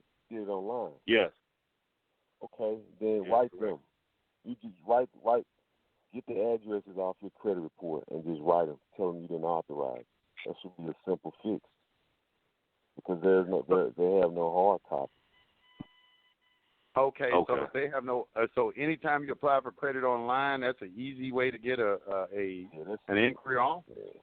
Yeah, you write the company. So even if you haven't been, just say in the letter, hey, I've been the potential victim of identity theft. This was an online inquiry that I did not authorize. I had no knowledge of it. Can you please remove it? And they'll tell you, yeah, we're removing. They'll send you a letter to tell you that they're going to remove it. And then, on top of them removing it, take their letter and send it to the credit bureau. Attach it to your own letter. Yeah, I mean, it's online. It's like a breach of information. Like anybody, if anybody can get your information and go online and apply for something. Copy of my license? Do you have a copy of my signature? Do you have anything besides this cyber application? You just, go ahead. The first thing would be to write the corporation first, hit them with an affidavit, and then have them. And can they, in turn, tell the credit bureau to take it off, or do you need to do something subsequent to that? Yeah, they're gonna let the credit bureaus know. It might not be as fast as you want it to be. It might take a month, but they'll send you a letter out before, within before a month. You can take that same letter and just double up. You put forth the effort and send that letter to the credit bureaus as well, on top of them doing what they promised to do. See, most people, when they're trying to repair their credit, they do one thing. They do one or two things. I do a lot of things. I attack the creditor. I attack the credit bureaus, and I hit them with a barrage of stuff. I do a lot of things. Let me ask you a question. Okay, I'm sorry. Go ahead. No, I was just telling them, write the companies. Like certain things, anybody that's listening, a lot of stuff that I learned it because I just tried. I just tried different things just to see what would work. It wasn't like I knew it right off the top of my head, and me doing research kind of helped me understand certain things. So you talk about you apply for these credit cards online, they have no proof, so write the company first. Write the company the same day you write the company and send them a letter. Also dispute it again with the credit bureaus. And then when the company send you a letter, their response, they're going to tell you that they're going to take it off. you send that letter to the credit bureaus as well. Okay. Now, Corey, okay, because I've actually seen you firsthand. I remember one time we were together at a hotel, and I seen you make a phone call and take off like, I don't know how many inquiries and everything. You did it with a phone call. But how many points are inquiries worth? Because make understand the importance of inquiries. Because removing inquiries, doesn't that increase your credit score as well? Yeah, a lot of people don't realize like an inquiry really can reduce your score. Like not what you've been told, but it can reduce your score anywhere from 2 to 8 points. Like it could. I've seen some people because I used to believe that after 6 or 7 inquiries it don't matter anyway, but it does matter because you can have no late pays and have 20 inquiries and reduce your score tremendously. So anywhere from 2 to 8 points. It'll bring your score down. Yeah, so you got 20 inquiries, and you get all of them off at 2 points apiece. That's a 40-point increase in your score, right? Right. Your score, your score will go up like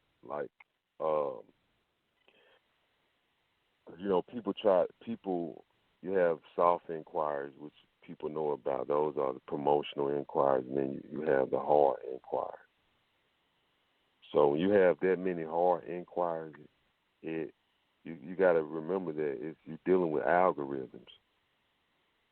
You're dealing with algorithms, whether it's the inquiries acting in conjunction with your debt ratios, acting in conjunction with your zip code, acting in conjunction with what state you live in, the whole nine. Somebody that lives in Washington State opposed to somebody living in Georgia. Somebody living in Washington State could have 20 inquiries and their score not drop a whole lot, as opposed to somebody living in Georgia having 20 inquiries and their score is dropping a lot. The reason I say this, a lot of people don't realize when we're talking about these geographical codes, each state has their own credit score. Each state. All of that plays a role. A lot of people don't realize it. Like the whole like this it's almost like zoning. Like California, they might look at California and say this state overall has a credit score of 720. The state of Georgia, this state has an overall credit score of 680. Now you reduce that down to when we're talking about a person having almost the same thing, a person in Georgia having almost an identical credit file to someone in California. The scores are still going to be different based off the geographics. Look it up. I always say, whatever I tell you, do the research on it. You know what? And I first learned that. I got an Equifax. I got my. I'm looking at my credit file right now. I got me an account with Equifax, and I did this off of a CPN. And what I noticed was that I'm looking at it right now that they always tell me, they say average Equifax credit score for your zip code is 685. And I remember you're the first person that taught me that they can discriminate against you based off of your zip code, and you should never have an address in a bad area. Is that right? Is that correct? Man, still holds true today. When I tell people to get a copy of their accurate or accurate report, ACCURINT, it's all on there. Medium household income, level of education, all of this on your report that you never see. Yeah, that's what you don't see. So it still holds true today. Now, hey, what Corey, about? I got another question. Okay, sorry. Go ahead, caller. One question. I got one more question. As far as create a new credit file, is it best to change the name or the number? Are we talking legally? Yeah. okay, your name.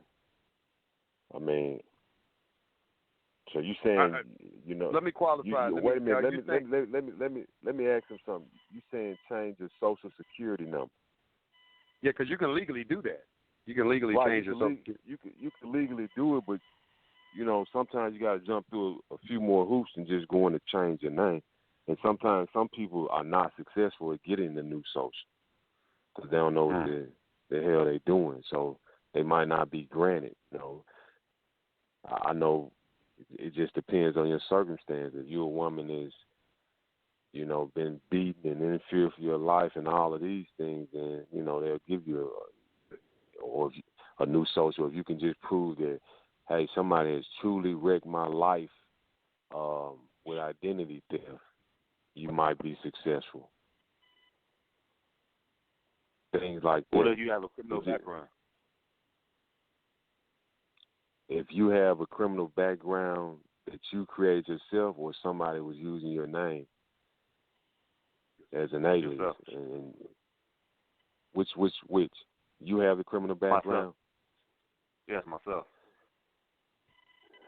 Where do you live at? What state? Chicago. You might have some problems getting a new social.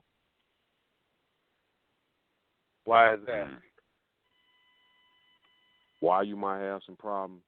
Because it's just like when you go get your name changed. One of the things the judge more than likely is going to ask you, are you running from creditors?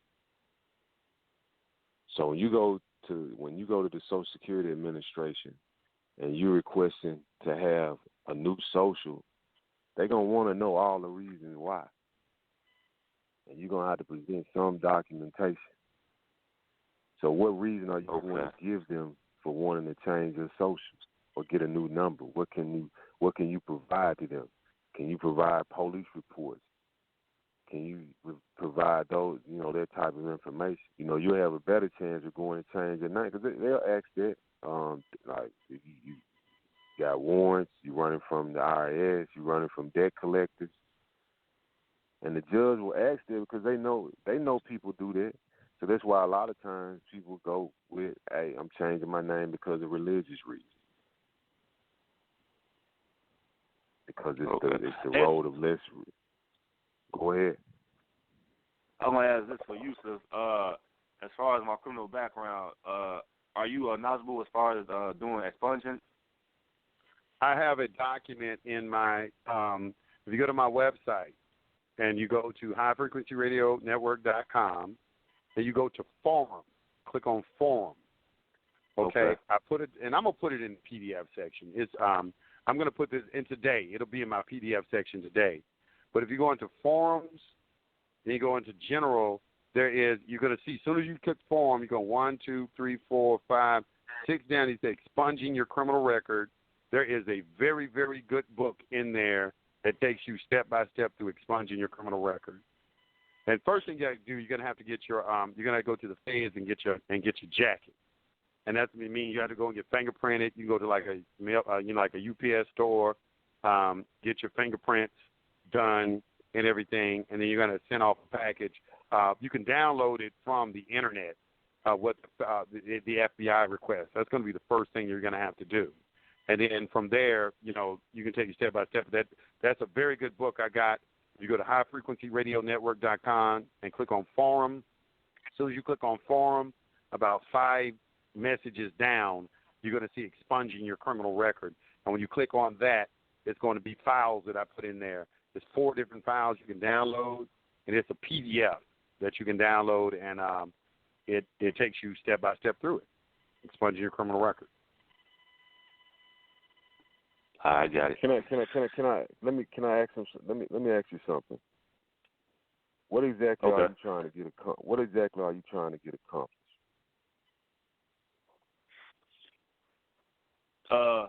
Well, I'll be honest with you. The question I asked as far as the criminal, those for my brother. Me personally, I just started a self corporation using my credit, and I have excellent credit. All 3 bureaus, all in the 780s.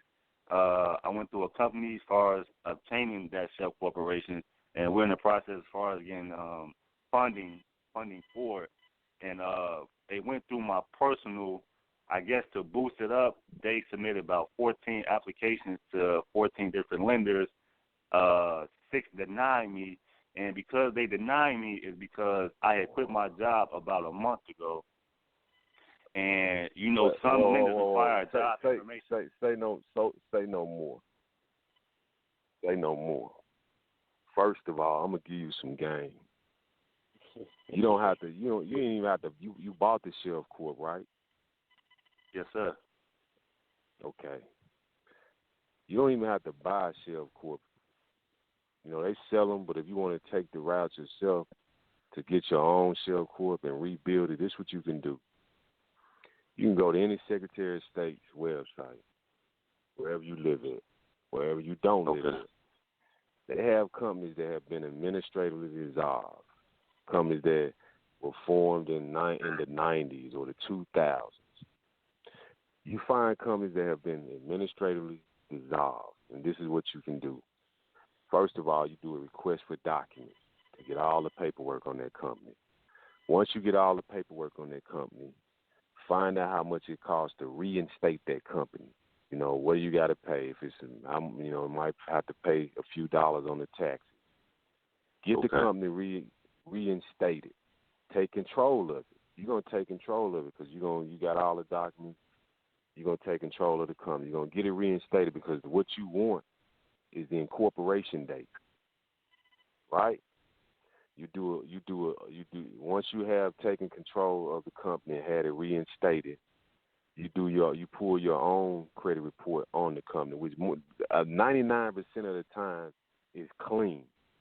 Once you do that, before you do that, once you take control of the company, you get a tax ID number and attach it to the company. You apply for a tax ID number using that same company. You'll get it. Now you got a Sheriff Corp, right? Right. You hadn't paid anybody, but now you have a Sheriff Corp because you're working on the incorporation date. You can either go and add your own trade lines to the Sheriff Corp. There's a guy that I know that will add $100,000 worth of trades to your Sheriff Corp. $200,000 if you want. If you want to pay for that. When you do that, it's certain companies where you don't have to have a personal guarantor. They will give you money on credit cards, whether it's $25,000 or $50,000, right? Well, most people think, well, it's credit cards. Well, you go back to that when I spoke earlier about having your own merchant account set up, and you can have that set up through a newly formed company, and let them know, hey, I'm going to be running anywhere from $2,000 to $5,000 a day through my company. That may be the ticket on my receipts. So when you get your $50,000 credit card from your Sheriff Corp or your $25,000 credit card, then you go make a purchase from your other company. That money goes straight into the bank account. So it doesn't matter what you got on the credit cards, it's still cash. But most people that's selling Sheriff Corps, most people that's telling you they could do certain things with the Sheriff Corps, and they can't. They can't. Most people going off, as Joe would say, hearsay. If I tell you something, it's been hands-on. I did it. And I can testify to that because I've seen it. Okay, he does it. It ain't he talk about it, he does it. So that would have been your better route. And then if you're trying to get money, if you got a 780 credit score, just on your personal credit right now, you should have no less than $200,000. Man, you should. I won't call his name, but back in the day, me and Joe got a friend. He damn near had $1 million in lines of credit on his personal credit. And I remember when we went to Wachovia, and they offered him $10 million to build some shit with. Remember when we went down to Dallas? Yeah. So you got a 780, you sleeping. You shouldn't. Real shit. And I hear you because I went out and trying to get that amount of funding, but they kept denying me, saying because I built my credit score so fast, like in 2 years. But they said that my credit history and my job information didn't add up to that amount. I wasn't able to get that amount. Nah, see, this the other thing you got to know when you're applying for lines of credit. You got to have the right industry. You got to make sure you're applying for the right industry. Number one. Number two, that's a part of building your credit profile, is making sure that whatever your job, your employment information is coming up, that you're able to up your income. You know, if you got Halliburton showing on your credit report as your employer, you can say you make $200,000 a year. And then if you want to take it a step further, if you ain't afraid of taking risks, okay. And if I'm self-employed, I'll file taxes to say I make $200,000, and I'll wait a few weeks and I'll go and do an amendment on that. Because even when you buy a house, okay, go ahead. I got some questions now. Yeah, go ahead. Okay, you do an amendment on your taxes and get it right, right? Right. So when you do an amendment, even like when you go buy a house, if you initially file taxes to say you make $200,000 and you come back and do an amendment, even if they pull the 4506, they're going to see the $200,000. They won't see the amendment. So it works the same. It works the same way. It depends on how far you want to take it to get yourself to a certain level in life. How do you? Like I heard. Go ahead. I'm sorry. I didn't mean to interrupt you. No, go ahead, Corey. I didn't mean to interrupt you. Go ahead. No,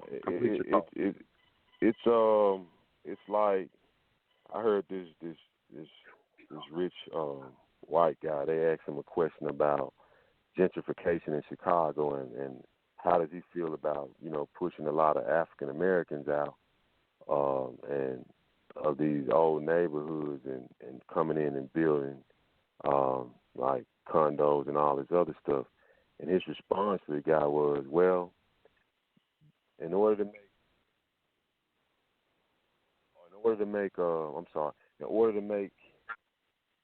scrambled eggs, you got to crack some eggs. And what I mean by that, you can't be afraid to do certain things as long as you operate in the confines of the law.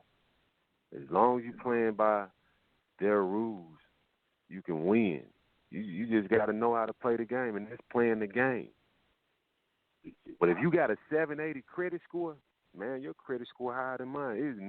You don't need to be working for nobody. Nobody. And you should have man, you supposed to have money. You're supposed to have money. What do you need? Right. You need to be at the boot camp. You need to be at the boot camp. You need to be at the boot camp. Because, see, I ain't going to let him give all the game up over the air. I'm not going to allow that. He's talking too much. I'm about to cut off his mic. But go ahead. Go ahead. Yeah. Just so you know, I came to the one in Detroit when you had in Detroit. Oh, okay. Yeah. I was there, but I was quiet. I was just keeping game. But but this is like part of my last question. The reason why I went that route, the reason why I quit my job, because from my reading and understanding that I thought the only way to obtain maximum funding is through a corporation versus through a personal. So you saying I could, because as far as like the CPM realm, people to go that route to get that maximum funding, but I didn't have that at the time. I had my personal, so I went through the corporation and trying to obtain a corporation to get that maximum funding. But you saying that through my personal loan, I can get that maximum funding? Hell, real is always better. Let me tell you something. I'm set up. It's like a guy talked to a guy in New York. I had made a statement about New York, and he was kind of pissed because in one of my I just finished this documentary, and I put out these little clips. One of the clips I put out, I said people always talk about if you can make it in New York, you can make it anywhere. And I said, well, I'm from Memphis, and if you can make it I said if you can make it in Memphis, you can make it anywhere. And he thought he took that as a put down, so he kind of confronted me, just like I'm on this show. He confronted me, like basically what do you mean? And what I was saying to him was this: resources and noticing resources means a lot. Meaning, like, I asked him, I said, you in New York, how many times a day or a week does some homeless person come up to you and ask you for $1 or a dime or a quarter, and you brush it off whether you give it to them or not? That's all you see is a homeless person, right? If I come to New York and I see a homeless person and he asks me that, I don't see a homeless person. I see a potential business partner. I see a potential business venture. You follow me? Yeah, I follow. Because I can go to New York right now with $1,000 in my pocket, find 10 homeless people that's in their right mind, pay them $200, find out where they at in life, and we go get $1 million off those 10 homeless people. Because it's almost like I just watched this movie. Now You See Me Too, and at the end, the Chinese lady explained the meaning behind the food card, the tarot card, meaning food. She told the guy, a fool doesn't mean you a fool. It means that you have a clean slate, which means you can be anything that you want to be. Same rule applies to a bum. They have nothing. Homeless person, you know, I'll use their word, they have nothing. They're like newborn babies. They have nothing on their credit. They have none of that. So I can take, I got American Express cards. So I can utilize my cards and add people to my card. Things like that. So I can instantly give them a credit score, establish their residency, establish their employment. So, but my point is, what I was telling him, that's the reason why foreigners come over here and they do so well. A lot of people think it's because the government gives them money. That's not always true. They see things that we don't see because they're they hungry. Nigerians, when they come over here, I have a friend that's a Nigerian. He said, we don't focus on none of this stuff. We don't focus on racism. We don't focus on none of that. We focus on money. Because all that energy that you're putting into, they doing this to me or they doing that, you get the information and focus on the money. Put your energy in that. You got to recognize the resources, man. You have a very valuable if you got a 780 credit score, hey brother, you don't realize like the goal is right up under you. It's right up under you. Let me ask you something, Corey. Isn't there something like on your – because I had a guy had a 730, 740. I remember back, but doesn't your credit report have to reflect certain types of trade lines like the debt-to-income ratio, a mortgage? I heard like you should have a mortgage, a car note, and maybe an American Express card, some sort of major credit card on there. Certain things that need to be on there, too. That applies to certain banks. Now, if you want me to give them this game, I can tell them exactly where to go right now. Okay, wait, but hold on. Let me, before you do, okay, how many jewels you got? If you got, this is what I tell people, because we have an event tomorrow. If you got 10 jewels, I'll let you drop 1 or 2. But you can't drop all 10. You know what I'm saying? I tell you what. All right. you got Yusef's number. Reach out to him. Yeah, because we got an event tomorrow. Okay, that we doing here, and this is why I have this man on, because I want y'all to see, because I'm associated with people. These are people I know. Okay, this is stuff I don't know. These people I seen do the stuff. Okay, I've been to his house, all right? So I know this brother right here, what he does, and he get down. You see, y'all can tell what he know. He know about all the Shelf Corporation. I learned all that stuff from him. And my other partner, we got another partner, too, that's pretty dope, too. But it was 3 of us, and I learned from both of them about business credit, Shelf Corporation, getting loans from the bank, how to fill out the application, You know, this is the man. Yeah. You know, I am right here. Yeah. Those were the days, huh?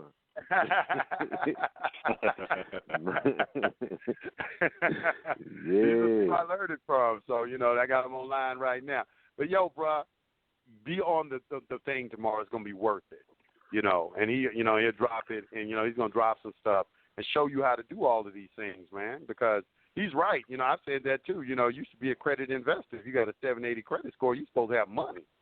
People got high credit scores.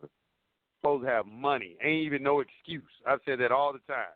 If you got 780 and you ain't making no money, you sleeping. Yeah, I am, man. Sleeping. Yeah, you're right. You're right. There's no excuse. Right. Yeah. But hey, bro. So, I'll let you get in one more question. Then we got because the light, because my board is lit up. My board is lit up. I got a whole bunch of people in line. All right, go ahead. My last question is, as far as having resources, which I do not have, are you guys willing to work with me? That's my last question. You hear what I just said? I see potential business partners. You don't even understand, man. He's salivating over you right now, man. You just don't even know, okay? I got a hotel venture right now working on. You'll be perfect for. Get with my man. I'm telling you, he'll make it happen. I'm telling you, he's gonna make it happen. All right, y'all. Let me just hit me on the email, man. highfrequencyblogtalk@gmail.com, and I'll connect y'all. I'll hook y'all up, okay? All right, peace. Let me go back to the phone lines real quick. 618-1858. You're on the line. What's on your mind? Got a question or comment for our guest?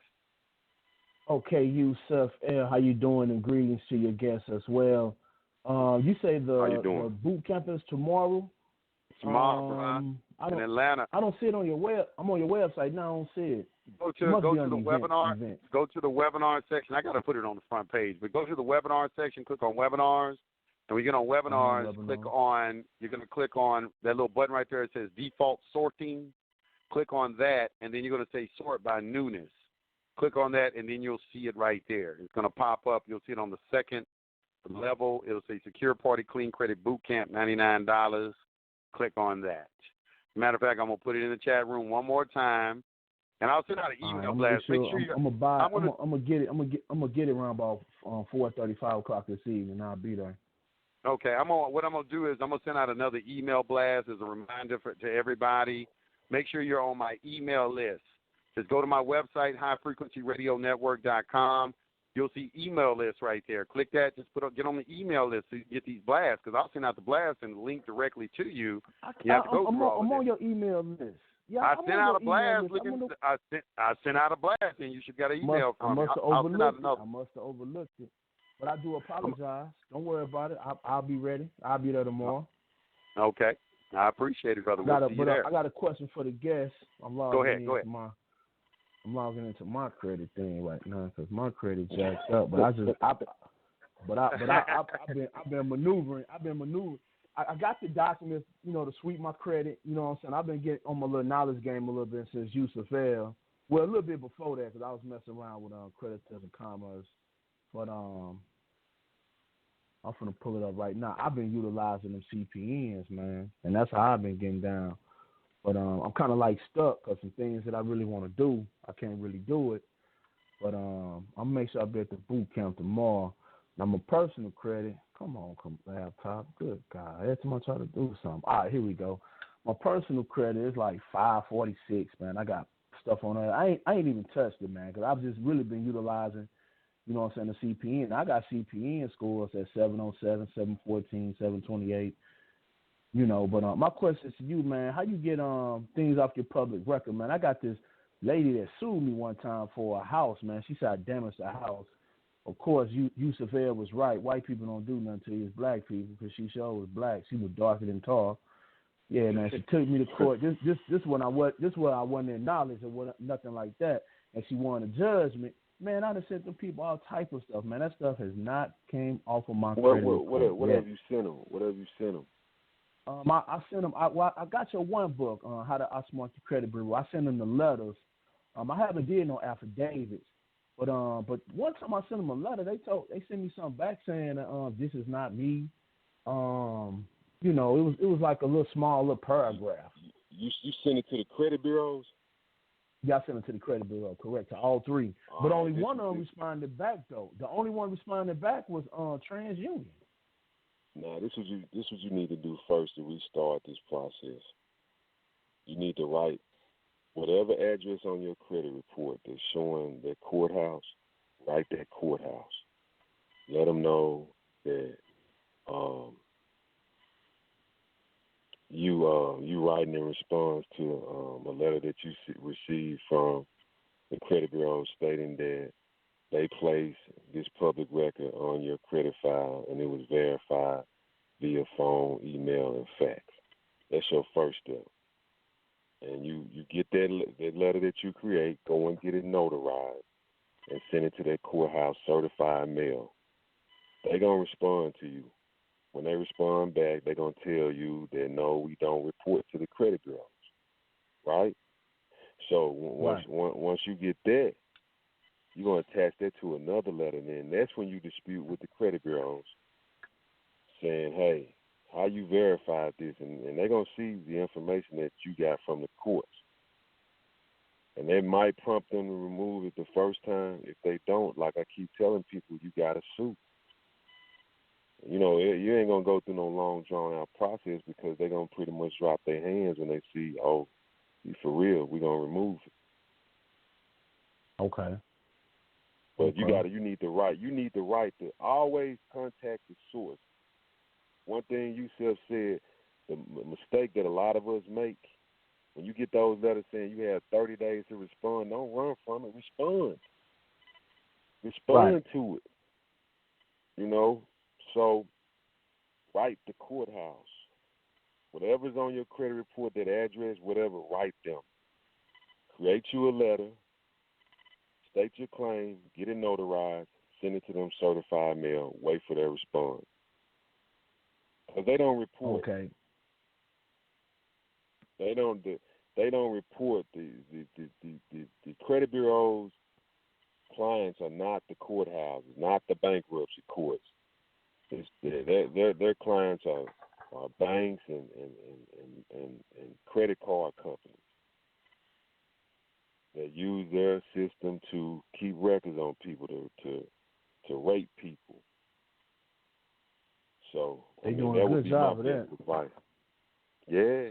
Okay, I got another question for you too. Is it always good to sweep your credit? Because I got two different ways to do it. But my question is to you: is it really beneficial sweeping your credit, or should you just fight everything that's on your credit and get it off that way? No, I mean, if you can sweep it. But you shouldn't. You should only. Yeah, if you can sweep it, if you haven't burnt yourself too much, then sweep it. But I mean, you gotta use your credit for something if it's your real credit. Like when people talk about CPNs, man, you can't live off CPNs like that. You gotta get. You sure can, man. You gotta get what you can get and move on. But the important thing is getting your real stuff straight. Then you can maneuver. That's what I want to do. You can do business anywhere. You can do not only the United States. There's business opportunities, man, that go beyond the United States that you can get involved in, but you need your real credit. Okay. Listen. I done got lines of credit from overseas banks. It's loaning money, but you can't do that with a CPN. No, you gotta can't. have your real stuff in place. So that's my best advice. I tried to make a couple of moves. With the CPN. You know, I test the water. You know, I ain't scared. So they flagged the profile. Yeah. And I got like 5 letters because I had the CP set up at one of them little mailboxes. I ain't get 5. I got like 7 letters. Like, yo, man, send me a 4506T.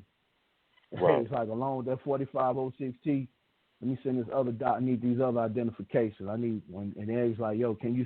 And one company even got a little savvy. They was like, sign this affidavit. I was like, wow. Right, yeah. So you man, you can't live off of them. You make a little bread off of them. Have a little fun with them, but man, you don't use it for the purpose of trying to do big things like acquire real estate. And you won't, you get jammed up. So get your real information straight, or find you a business partner. Find you somebody that have no credit and don't know what's going on, and just break it down to them and duplicate yourself through them. There's a number of ways you can do things, but just get it done. Live your life, man. Once again, it's always a pleasure, Yusef. I'll see you tomorrow. All right, bro. See you tomorrow. All right, peace. Peace to God. Peace. All right.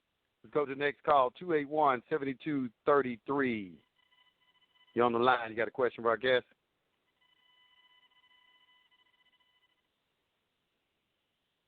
Hold on. Let me make sure it's coming in. 281-7233. Hit your mute button, 281. Okay, I'm moving on. All right, 787-0590. 787-0590.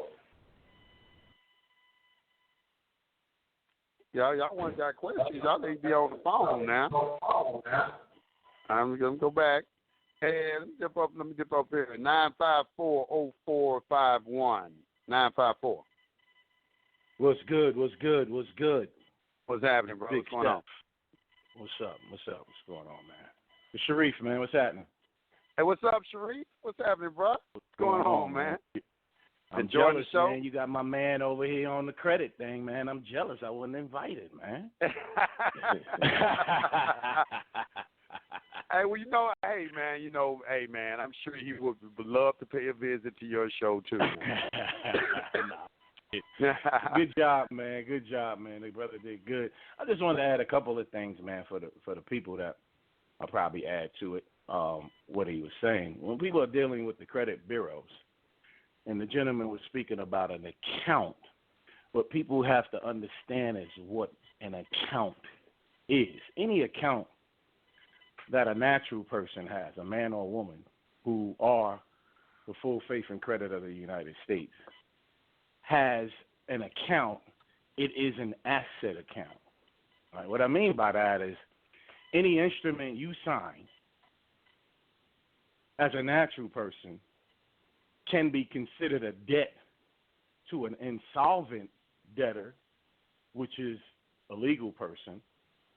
But if you look into the UCC and you look up the term creditor, it will tell you that when you go into bankruptcy court or somebody is administering an insolvent debtor's estate, they are considered and deemed creditors. Okay? I want you to think about that for a minute. So when you go into bankruptcy court as a natural person into a bankrupt United States, what you take in there that are non-business so-called debts are actually assets, and they are deemed creditors. I'm going to let y'all ponder on that for a minute. But the second thing you got to understand is that when y'all dealing with these debt collectors, these alleged accounts are not closed. All right? My man probably knows what I'm talking about, or he probably can catch on to that. They're not closed. That's why they get transferred, sold, assigned, and everything else. So if you don't close that damn account, they're going to swing that motherfucker around like the damn 12 planets until you finally handle that. All right? Next thing, when you're dealing with the credit bureaus, they play a dual game on you. That's called account versus item. Now, my man would know, and everybody else should know, or should be now notified, that there is a distinct difference in account and item. If all of you will go to any dispute you do online, they will tell you and this is how it'll look. And I got one right up here, and I'll read it to you right quick. It's one-liner. When you dispute online and they come back with a decision, they'll say this. They'll say, let's say for Equifax, the results of your investigation. They say, we have researched the credit account. That's account. Account number 12345. The results are, we verified that this item belongs to you. All right? Now, item and account are not synonymous. For my man Seth, he would know if you go to UCC 4-104, that is the only place, and not within the FCRA of 1681 or 1693A, you won't find a definition of item. What an item is an instrument or promise or order to pay money handled by a bank for the collection or payment. The term does not include a payment order governed by Article 4. Okay? So an item could just be something, a bill that they sent to you that my man said a few minutes ago, you didn't answer, and it will become an account stated because you didn't answer it or deal with it. So in that, what I just read you, the credit bureaus is bullshitting every last one of you because they're saying we researched the account and we verified that the item belongs to you. You see what I'm saying? So if you want to really get into the nut and potatoes of it, it's all nonsense. One last thing I'll say, Seth. When you're dealing with the FDCPA, it is not $1,000.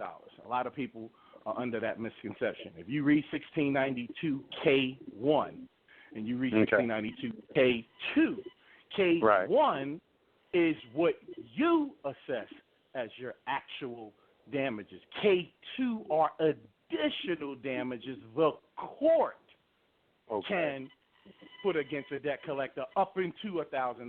So see, the $1,000 is just for the court. Ain't got a damn thing to do with you because this is a private right of action. That means for my man and them, when y'all dealing with them credit bureaus, y'all got to learn how to act like a boss, like you always talk about. You running your business, and that's a business, and you talking to them privately, and you say, hey, look, just like they do, oh, you late on your payment, we're going to assess attorney fees, $5,000, and for court, they doing that privately. That's the same thing you do. Hey, listen, you got this item in here masquerading as an account, and I'm going to give you 5 days to handle that, and for every day thereafter, it's going to be $5,000 until you clear that shit up. You understand? And when they don't, you bill them. And, Seth, you know what to do after you bill them and they don't pay. They in commerce, so you hit them on up to the people that does the best debt collections, and you get the credit for it. You know what I'm saying? That's right. So that's the deal on that. Y'all don't have to go to court. There is no $1,000. There is no limit to your reasonable actual damages. That is assessed by you. The attorney bullshit will say, when they file these suits, they'll say, well, we asked the court to determine damages under 1692K. But they don't say what part of K. So they incorporate the entire K. K1 is for you while you're home. K2 is if you file suit and you ask the court to consider additional damages. Now, that additional damages is usually what the attorney needs to make him some money. So the court will say, we're going to give you $1,000 statutory damages, or they can give you $100. Plus, we're going to give additional damages as far as, you know, willfulness, negligence, and stuff like that, and you get into KD3 and all that. You understand what I'm saying? So y'all got to think a little bit higher to not think that these particular laws, and there's only a few of them, gives you a private right of action. Private right of action means I ain't got to go to court. I'm going to hit you with this notice the same way you do me. If you don't pay, I'm going to send you in to Seth. I might get Seth to collect from you guys because he knows the UCC, or I'm going to go ahead and put it on a proper form, send it to the IRS, and I'm done with you. You following me? Right. Yeah, I wasn't sure what the amounts was, and I don't get involved in that. I know you a beast with the debt collectors. This is by the way, y'all, this is Sharif from Thor Radio. He has a radio show as well, and y'all can check him out. You know, plug yourself real quick, bro, because there's a lot of people listening today. I'll give you a plug. Yeah, we over there on Thor Radio. Actually, I changed the debt collection to CIB, Consumer Intelligence Bureau. Division of Thor. We over there on Blog Talk Tuesdays. You know, we doing too many heavy things. We had to go bureau on them with the intelligence instead of information. You know what I mean? We do high up there. But yeah, man, y'all can just come and listen to us. But I didn't come over here to plug it. You know, I just came over here. You know, I want to plug you. I get a chance to listen to you. You know what I'm saying? Hey, but you a beast in what you know. So I always, I want people to get as much information as they can, man, because you're a beast with that, So hey, I'm glad. And my man Corey on there, we need to hook up. Yeah, we need to hook up. He got some info, as soon as I can get from under that radio broadcast, man, I can start doing some of the things that I need to do. Seth, I'm mad because it seemed like you already done that shit. Your 2 work day week ass. You know what I'm saying? All right, they got damn Seth motherfucker. Seth out there making them millions and shit. I'm about to get my ass off the air. Hey, now I'm gonna get back on. I've been building this 24-hour station, man. This shit is like I like. Sometimes I feel like shit. I done built out more than I can chew with this shit. It's like it's a lot of work, but it's rewarding. I love it. And as long as you can get the information out to the people, man, I'm going to keep working, and I'm going to keep working. You know me, man, I'm going to keep working. Your business is either growing or dying. That's right. It's either growing or dying. It's never static. It's either growing or dying. You got to always make sure that it's growing. Hey, man, ride with us for a little while, man. I'm going to leave your mic open. Okay, we got a couple other people on. Let me go over here. I think it's Delaware, 301-6825. You're on high-frequency radio. You have a question or comment for our guest. 301, area code. He just stepped away from the phone. Okay, you're going to hear it later on. Let me go down to 832-7505. You're on the line. Peace to the guys. I'm glad, man. The news is going to call me. I'm at work. So my thing is, tomorrow I won't be able to go there, so I want to be able to listen in. Is it going to be just as good listening in as far as, like, I really wait a minute, hold on, man. Are you on a speakerphone or something? Because we're having a hard time hearing you right now. Can you put your mouth on the phone? Or, you got on your, you got headphones on or something like that. Yeah. You at work? All right, is that better? Yeah, I'm driving. Yeah, that's better. Yeah, all right, go ahead. Okay. I ain't going to be able to get there tomorrow, you know what I'm saying? So I'm going to be paying to still try to pay tonight when I get off so I can listen in on y'all. Will I be able to get a copy of that? Yeah, of course, man. I always provide a copy of everything. So, yeah. Okay. Yeah, bro. And my other question, I forgot to say peace to the guys. Appreciate you for the show, OG. And Mr. Corey. Yeah. Will I be able to get back? Because I did try to contact you, I guess, about a month ago, with your information and everything. Is there any other way? Can I still contact you that way, or you too busy, or how does that work? So I had to go through. Nah, you can contact me. It'd be taking me time to get back to people, and I get a lot of emails, and I can imagine. Do a lot of other things, so it just takes me time to get back to you. That's all. But you could actually email me at Credo Company Books at Say that again. Credo, the C as in cat, R as in Robert, E as in Echo, D as in dog, O as in Oscar. Credo Company Books at gmail.com. Send me an email there and let me know who you are, and I'll reach back out to you. Because the other two, the ones on the site, they kind of be overloaded, man. And I have to take this when I get the time. I'll go through the emails and try to reach back out. But it's just so many of them. Like, it might take me 6 months to get I understand. Because you actually answered one of my questions, because I was trying to, I was reading in the book, and I couldn't, the print on the affidavit wasn't that good, but you said as long as I got to get it notarized, basically that's like the affidavit, you know what I'm saying? So, right. As far as sending it to the creditor, because just real quick, I did a CPN back in the day down there in Texas. I'm trying to go ahead and, I don't know how it merged, but I'm trying to get it off my credit. They I merged didn't use with the your same real? nothing. Yeah. What have you initiated any type of dispute? You say, have I tried one? Yeah, have you disputed the things that have been merged on your real credit profile? Nope, not yet. Yeah, just dispute. I just found out, really. Yeah, dispute it. Let them know it's not you. You shouldn't have a problem. Okay. Yeah, I'm gonna get on top of that this week for sure. I just stress to everybody, like, if you're using CPN numbers, man, they're like toys. Do what you can with them, but focus on getting your real credit straight. That's where you can do the most damage. That's where I'm at now. I'm getting my wife's stuff together, so I'm actually, once we get it together, I'm gonna start doing what y'all just said with old boy with the 780, network with it. Right. Then I'm doing mine.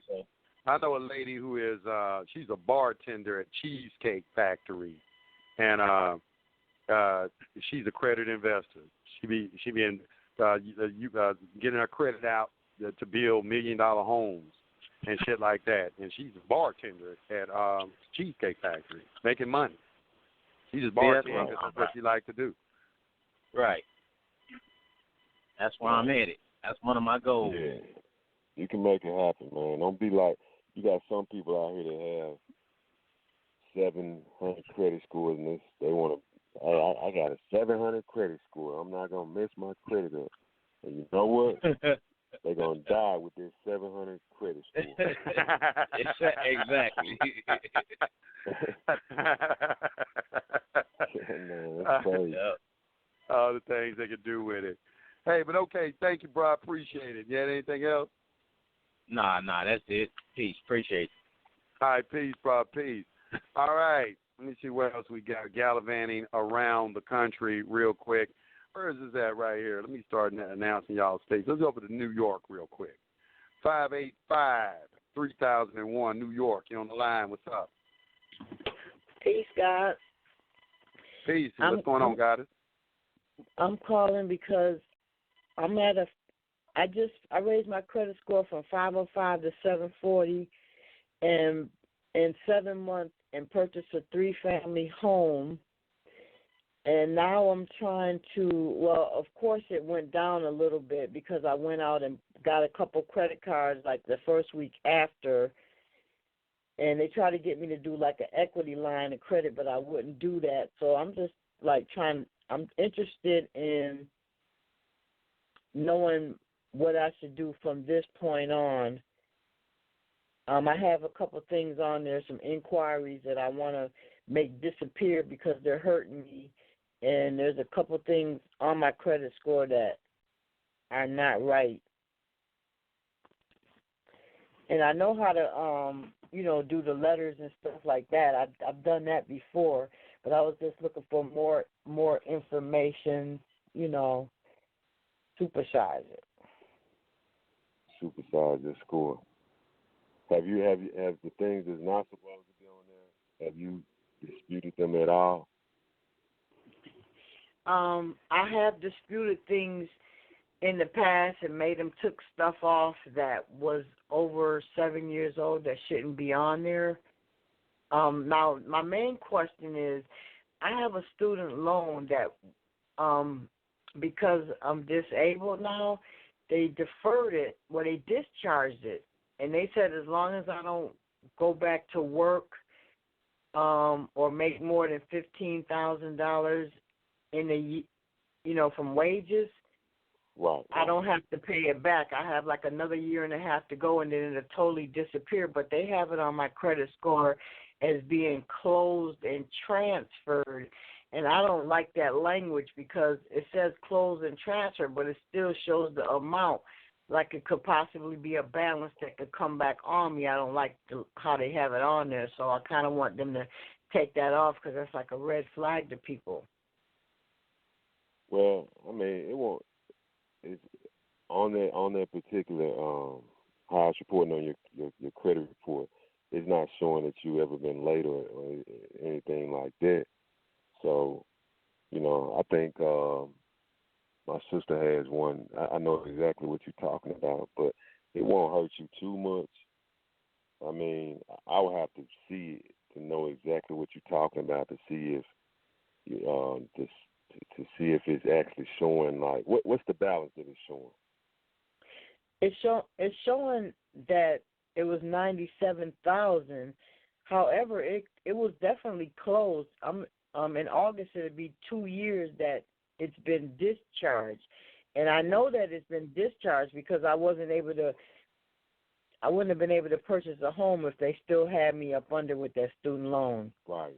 Get a letter from get a letter for your student loans and send in telling you want to remove that it's reporting inaccurate. If you just want to take care of it. That's all you have to do. I had sent in the TransUnion a dispute with that letter saying that it was discharged through the government, and I'm not understanding the language that they're using with transfer. You sent it in to TransUnion with the letter saying I did it online. I didn't send a letter. I just disputed it online, and that was the first step. I want to do another step because that's You need to send the actual letter saying that it's been discharged. Okay. You want to use US. You want to use the mail. See, so a lot of people don't realize. Sometimes you can hurt yourself by disputing online. That's a way out. It's almost like no paper trail. It goes back to when I was telling the last guy about the inquiries and he applied online. There's really no paper trail. So if you dispute through the mail and send it certified mail and things of that nature, now you got a paper trail. So here's the letter saying it's been discharged. Please remove it or report it accurately. Here's the letter, and they'll do it. And let me ask you something, Corey. I remember you told me something, too, about the difference between writing a letter or handwriting a letter as opposed to using, templates and things like that. Is there a significance in that as well? Yeah. When you use, standard letters and you type them, you got to think they're getting millions of letters a day. So if I can just pop a letter if I got some software that can just simply scan these letters and spit out standard responses to them, it's a difference in me getting a letter that's been handwritten, and the software can't recognize certain even the ink colors not. This is not a conspiracy. Even the ink color, blue, black, whatever, the software that they're using is not going to be able to read certain things per se. What does that mean? That means actual physical human being has to go over this letter. So now I got a better chance of getting the response that I want, or my dispute being resolved the right way. Okay. So that's the reason why. Seth, let me jump in 1 second. I want to ask you something while Corey here. So Corey said something earlier in the call while I was listening. He said about taxes, and credit. I want y'all to think about something, all right? Now, one of Yusef's favorite phrases is what? The Commerce Clause. What does it say? Article 1, Section 8, Clause 3, all right? Yeah. All right, so that's commerce, right? Right. Now check it out. If you get a credit card, Corey and Seth, for personal, family, or household purposes, is that commerce? Yeah. It's all commerce. I believe. I would say yes, commerce. Nope, it's not. Because what I understand is, because 1692A5 describes a debt, right, and describes the consumer as A3, which a debt is, and for a consumer, is one who engages in any type of services or goods for personal, family, household purposes. But you got to understand, it's personal, family, household purposes. It's non-commercial. That's private. That's water. That's milk. That's Pampers. That's diapers. That's a refrigerator. That's a stove. I'm gonna tell you the reason. The reason why I say commerce. Right. I know we play. The reason why I say commerce. Anytime I'm dealing with money, it's commerce to me. So gotcha. I mean, I just recognize the game. That's how I play. I play their game. I got an answer for that. Okay. Is it commerce for you, or is it commerce for them? See, if I go to the store and I buy milk and Pampers and I use my personal credit card, the only person responsible, Seth will tell you, for the taxes and filing that with the state or the federal government is the business, not me. I'm not in commerce because I'm buying things for personal, family, or household purposes. That's why Seth will tell you, and I will tell you, they can't verify anything because they're in commerce, I'm not. So if you're reporting a debt to the credit bureau and it's not commercial related under the commerce clause, which means I have to be in commerce if you're reporting it to that credit bureau, because that is a federal credit bureau under federal law. Now, am I in commerce, or is the damn bank or the credit card company in commerce? That's all I say. Ask that question to yourself, because if you just said, Corey, you can't send in a tax on credit, then how can you report it as an account in commerce if it's a personal, family, or household? Right. I mean, I understand when you explain from their from their perspective, but I know for me, like, anytime I just always define it that way. I just know that this society, that this government and these banks that we deal with, I just look at everything anytime I'm engaged in them, whether I'm buying or selling, commerce to me. But I do understand exactly what you're saying. Right. You know, that's that private side that Steph talks about. And this is how I look at it. I look at anytime you're using Federal Reserve notes, you're considered a merchant, because Federal Reserve notes is commercial paper. So anytime that, they look at everybody as a merchant, that's why they've given everybody this straw man, as a conduit to engage in commerce with. So if you're using, even if you're using and this is why, I had Alexander Mean on yesterday, tax professional. He was saying that you should structure yourself like a business. All your purchases, like how I do everything that I do in my life is business related. Even when I do go to the grocery store, in some kind of way, I kind of make it some sort of business-related activity, because hell, you have to. If you have a corporation, the employees have to eat. I work from home.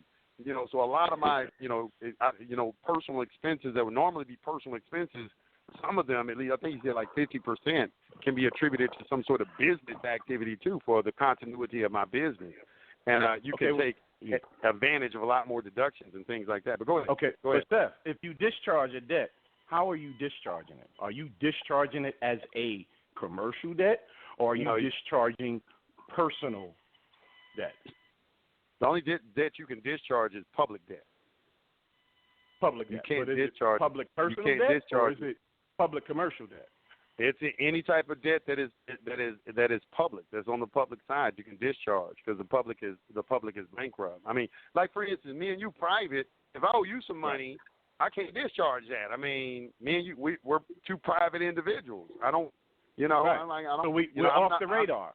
Because we're doing personal business. I'm not under any obligation to, under House Joint Resolution 192 of June 5th, 1933. That's codified in Title 31, 501A-D2. That doesn't apply to me. The rescission of the gold clause doesn't apply to me. The Constitution is on the public side. So privately, we contract. So it's whatever we agree to. So, really. So on the public side, if I go buy diapers, milk, and water, am I on the private side buying it, or is the merchant who's selling it on the public side? See, that's the difference. When you discharging stuff, you discharging personal. You can't open up a business and call it LLC and then discharge all that stuff. Why? Because you in commerce. But you can take from that LLC personal liabilities and you can discharge that. Right. You see what I'm saying? So that's the big difference, Steph and Corey, because when you deal with the FDCPA, those are constitutional protections. It's under Article 3, why? As long as that consumer, which is a natural person, living blood, is engaging in any type of service or goods, buying a house, buying a car, as long as it's for personal, family, or household purposes, you are not taxable. It is not commerce. It is not an account. It is something that similar you can do when you teach it, is discharge it. You can discharge it using the FDCPA, because if they can't obtain verification or validation of the debt, then that means they cannot collect, which means that's a discharge. So I'm not playing word games with you. What I'm saying is we got to understand when they're in commerce and when we're in commerce, regardless of what we think we use in Federal Reserve notes. That's just a medium of exchange. The Congress made for us these federal statutes, and they're not under the Commerce Clause of this Article 1, Section 8. The FDCPA is under Article 3 with treaties and constitutional protections because you got to protect the natural resources, which is the people. So you shouldn't have shit in the credit bureau unless it's business commercial debt. That's my position. That is a very interesting position. And you know what? I want to explore that with you on another show because, it's a different paradigm. I ain't never really looked at it in those terms, but it resonates with me. It resonates with me. I'm kind of the platform that when you're using that straw man, everything that's a commercial entity, So everything. But is it's commerce. a different straw man for that natural person. So see, a natural person, we can take a person. That's fine. That's artificial. But that natural person has that distinct identity, which denotes a physical man or woman behind it, and a physical man or woman behind it is one of the people which are protected. But really, if you just really want to get technical, a private man or woman really to engage in some sort of private process, you should be purchasing your diapers and all of that, cars. You shouldn't be going into debt behind any of those things. You should be paying for it really with gold or silver, but they're not going to take gold or silver or something like that. But really there should be something of some sort of value that is exchangeable from private individuals. But when you're dealing with the public, you're dealing with a bankrupt entity, and they have an obligation to discharge all debt that is incurred through that bankrupt entity because of some sort of public debt. So, but I understand what you're saying. We can explore that. That's an interesting. I understand. That's an interesting position. I understand what he's saying. This is my stance on it, and it's simple for me because we all play different games, or we all decide which fights we want to pick, right? This is me. It's like in order to be a part, if you want to be a part of the NBA or the NFL, to be a part of that organization, not as a player, but as a company, what do you have to do? You have to contract. Or you have to formulate your own team, right, to play their game, right? Mm-hmm. You follow me? Okay, right. This is all. Yeah, I got you. I'm with you. So if you want to play on their court, you got to play with the same pieces that they're playing. Yeah, I mean, I understand. I understand what you're saying, brother, completely. But I know. Okay, I'll play y'all game. I'm going to play y'all game the way y'all want me to play it. But I'm going to be better at it. And I'm going to use the same resources, the same laws, the same everything that you use. And I'm going to win. And it works for me. That's all I'm saying. Like, I understand completely what you're saying. Yeah, there are public remedies and there are private remedies. That's basically what it boils down to. Yeah, that's all I'm saying. But I do know I've been playing that game. And, hey, I understand what you're saying, and I really want to talk to you. Like off the air, and we talk about a few more things. Yeah. We're three big minds. We can. I can step it up and put a couple of $100 million to it. You know what I'm saying? And we just add it all together. I mean, everybody on the line. I know y'all all are good at what you do, and I know that y'all all financially, pretty well off as well. So ain't no thing. I know there's. I know we got online some beast. Some beast. Indeed. Hey, let me. But we didn't forget about our call, y'all, because the line is what lit up. Hey, real quick, if you're listening on the internet, I know the internet, the stream went down. You can keep listening on the internet if you want to.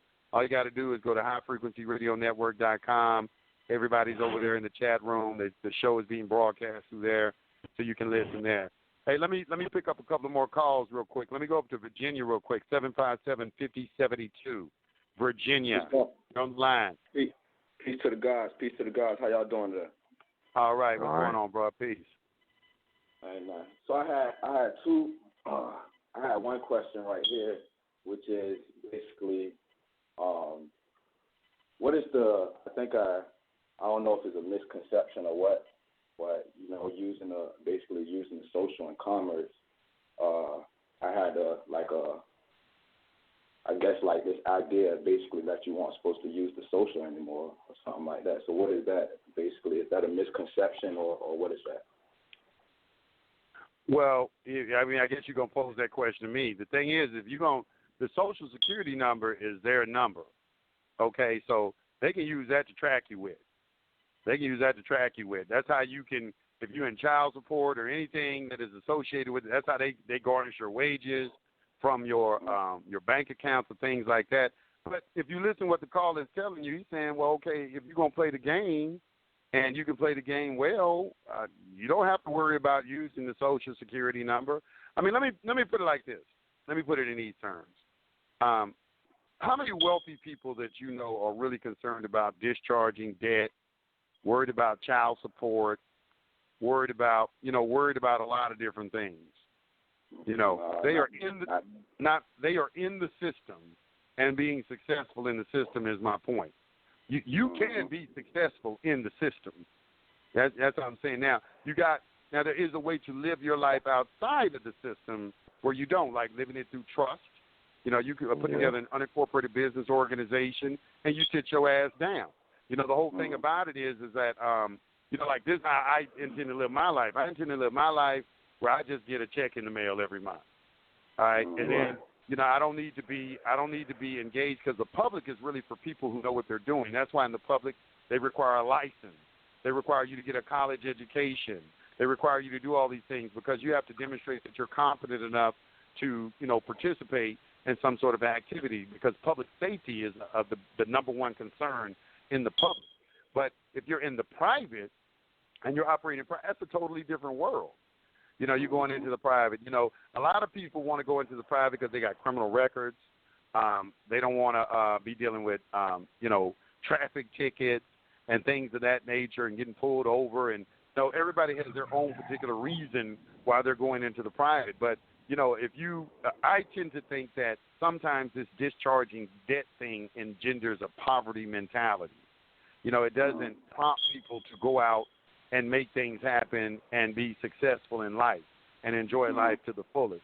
So I'm trying to present a different side of the ledger on the public side as well, because, a lot of people who listen to my show, they first come in, I'm in here talking about secure party. I'm talking about, we talking about being a tax-exempt status. We talking about getting 9-8 numbers and doing unincorporated business organizations and things. You don't know what the hell I'm talking about.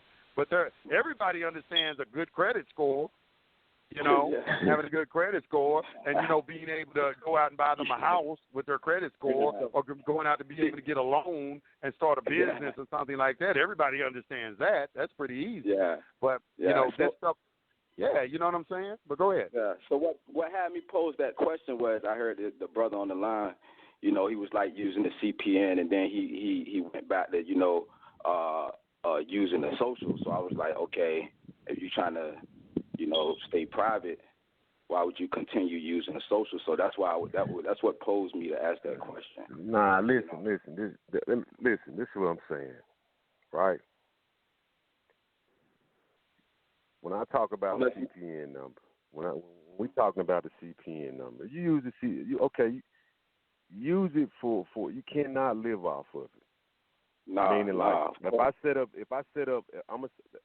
up 10 CPN numbers, and I do this, and I say, okay, I'm gonna have 10 CPN numbers to work every month, and my goal is to get $5,000 off each of those CPN numbers every month for the next 6 months.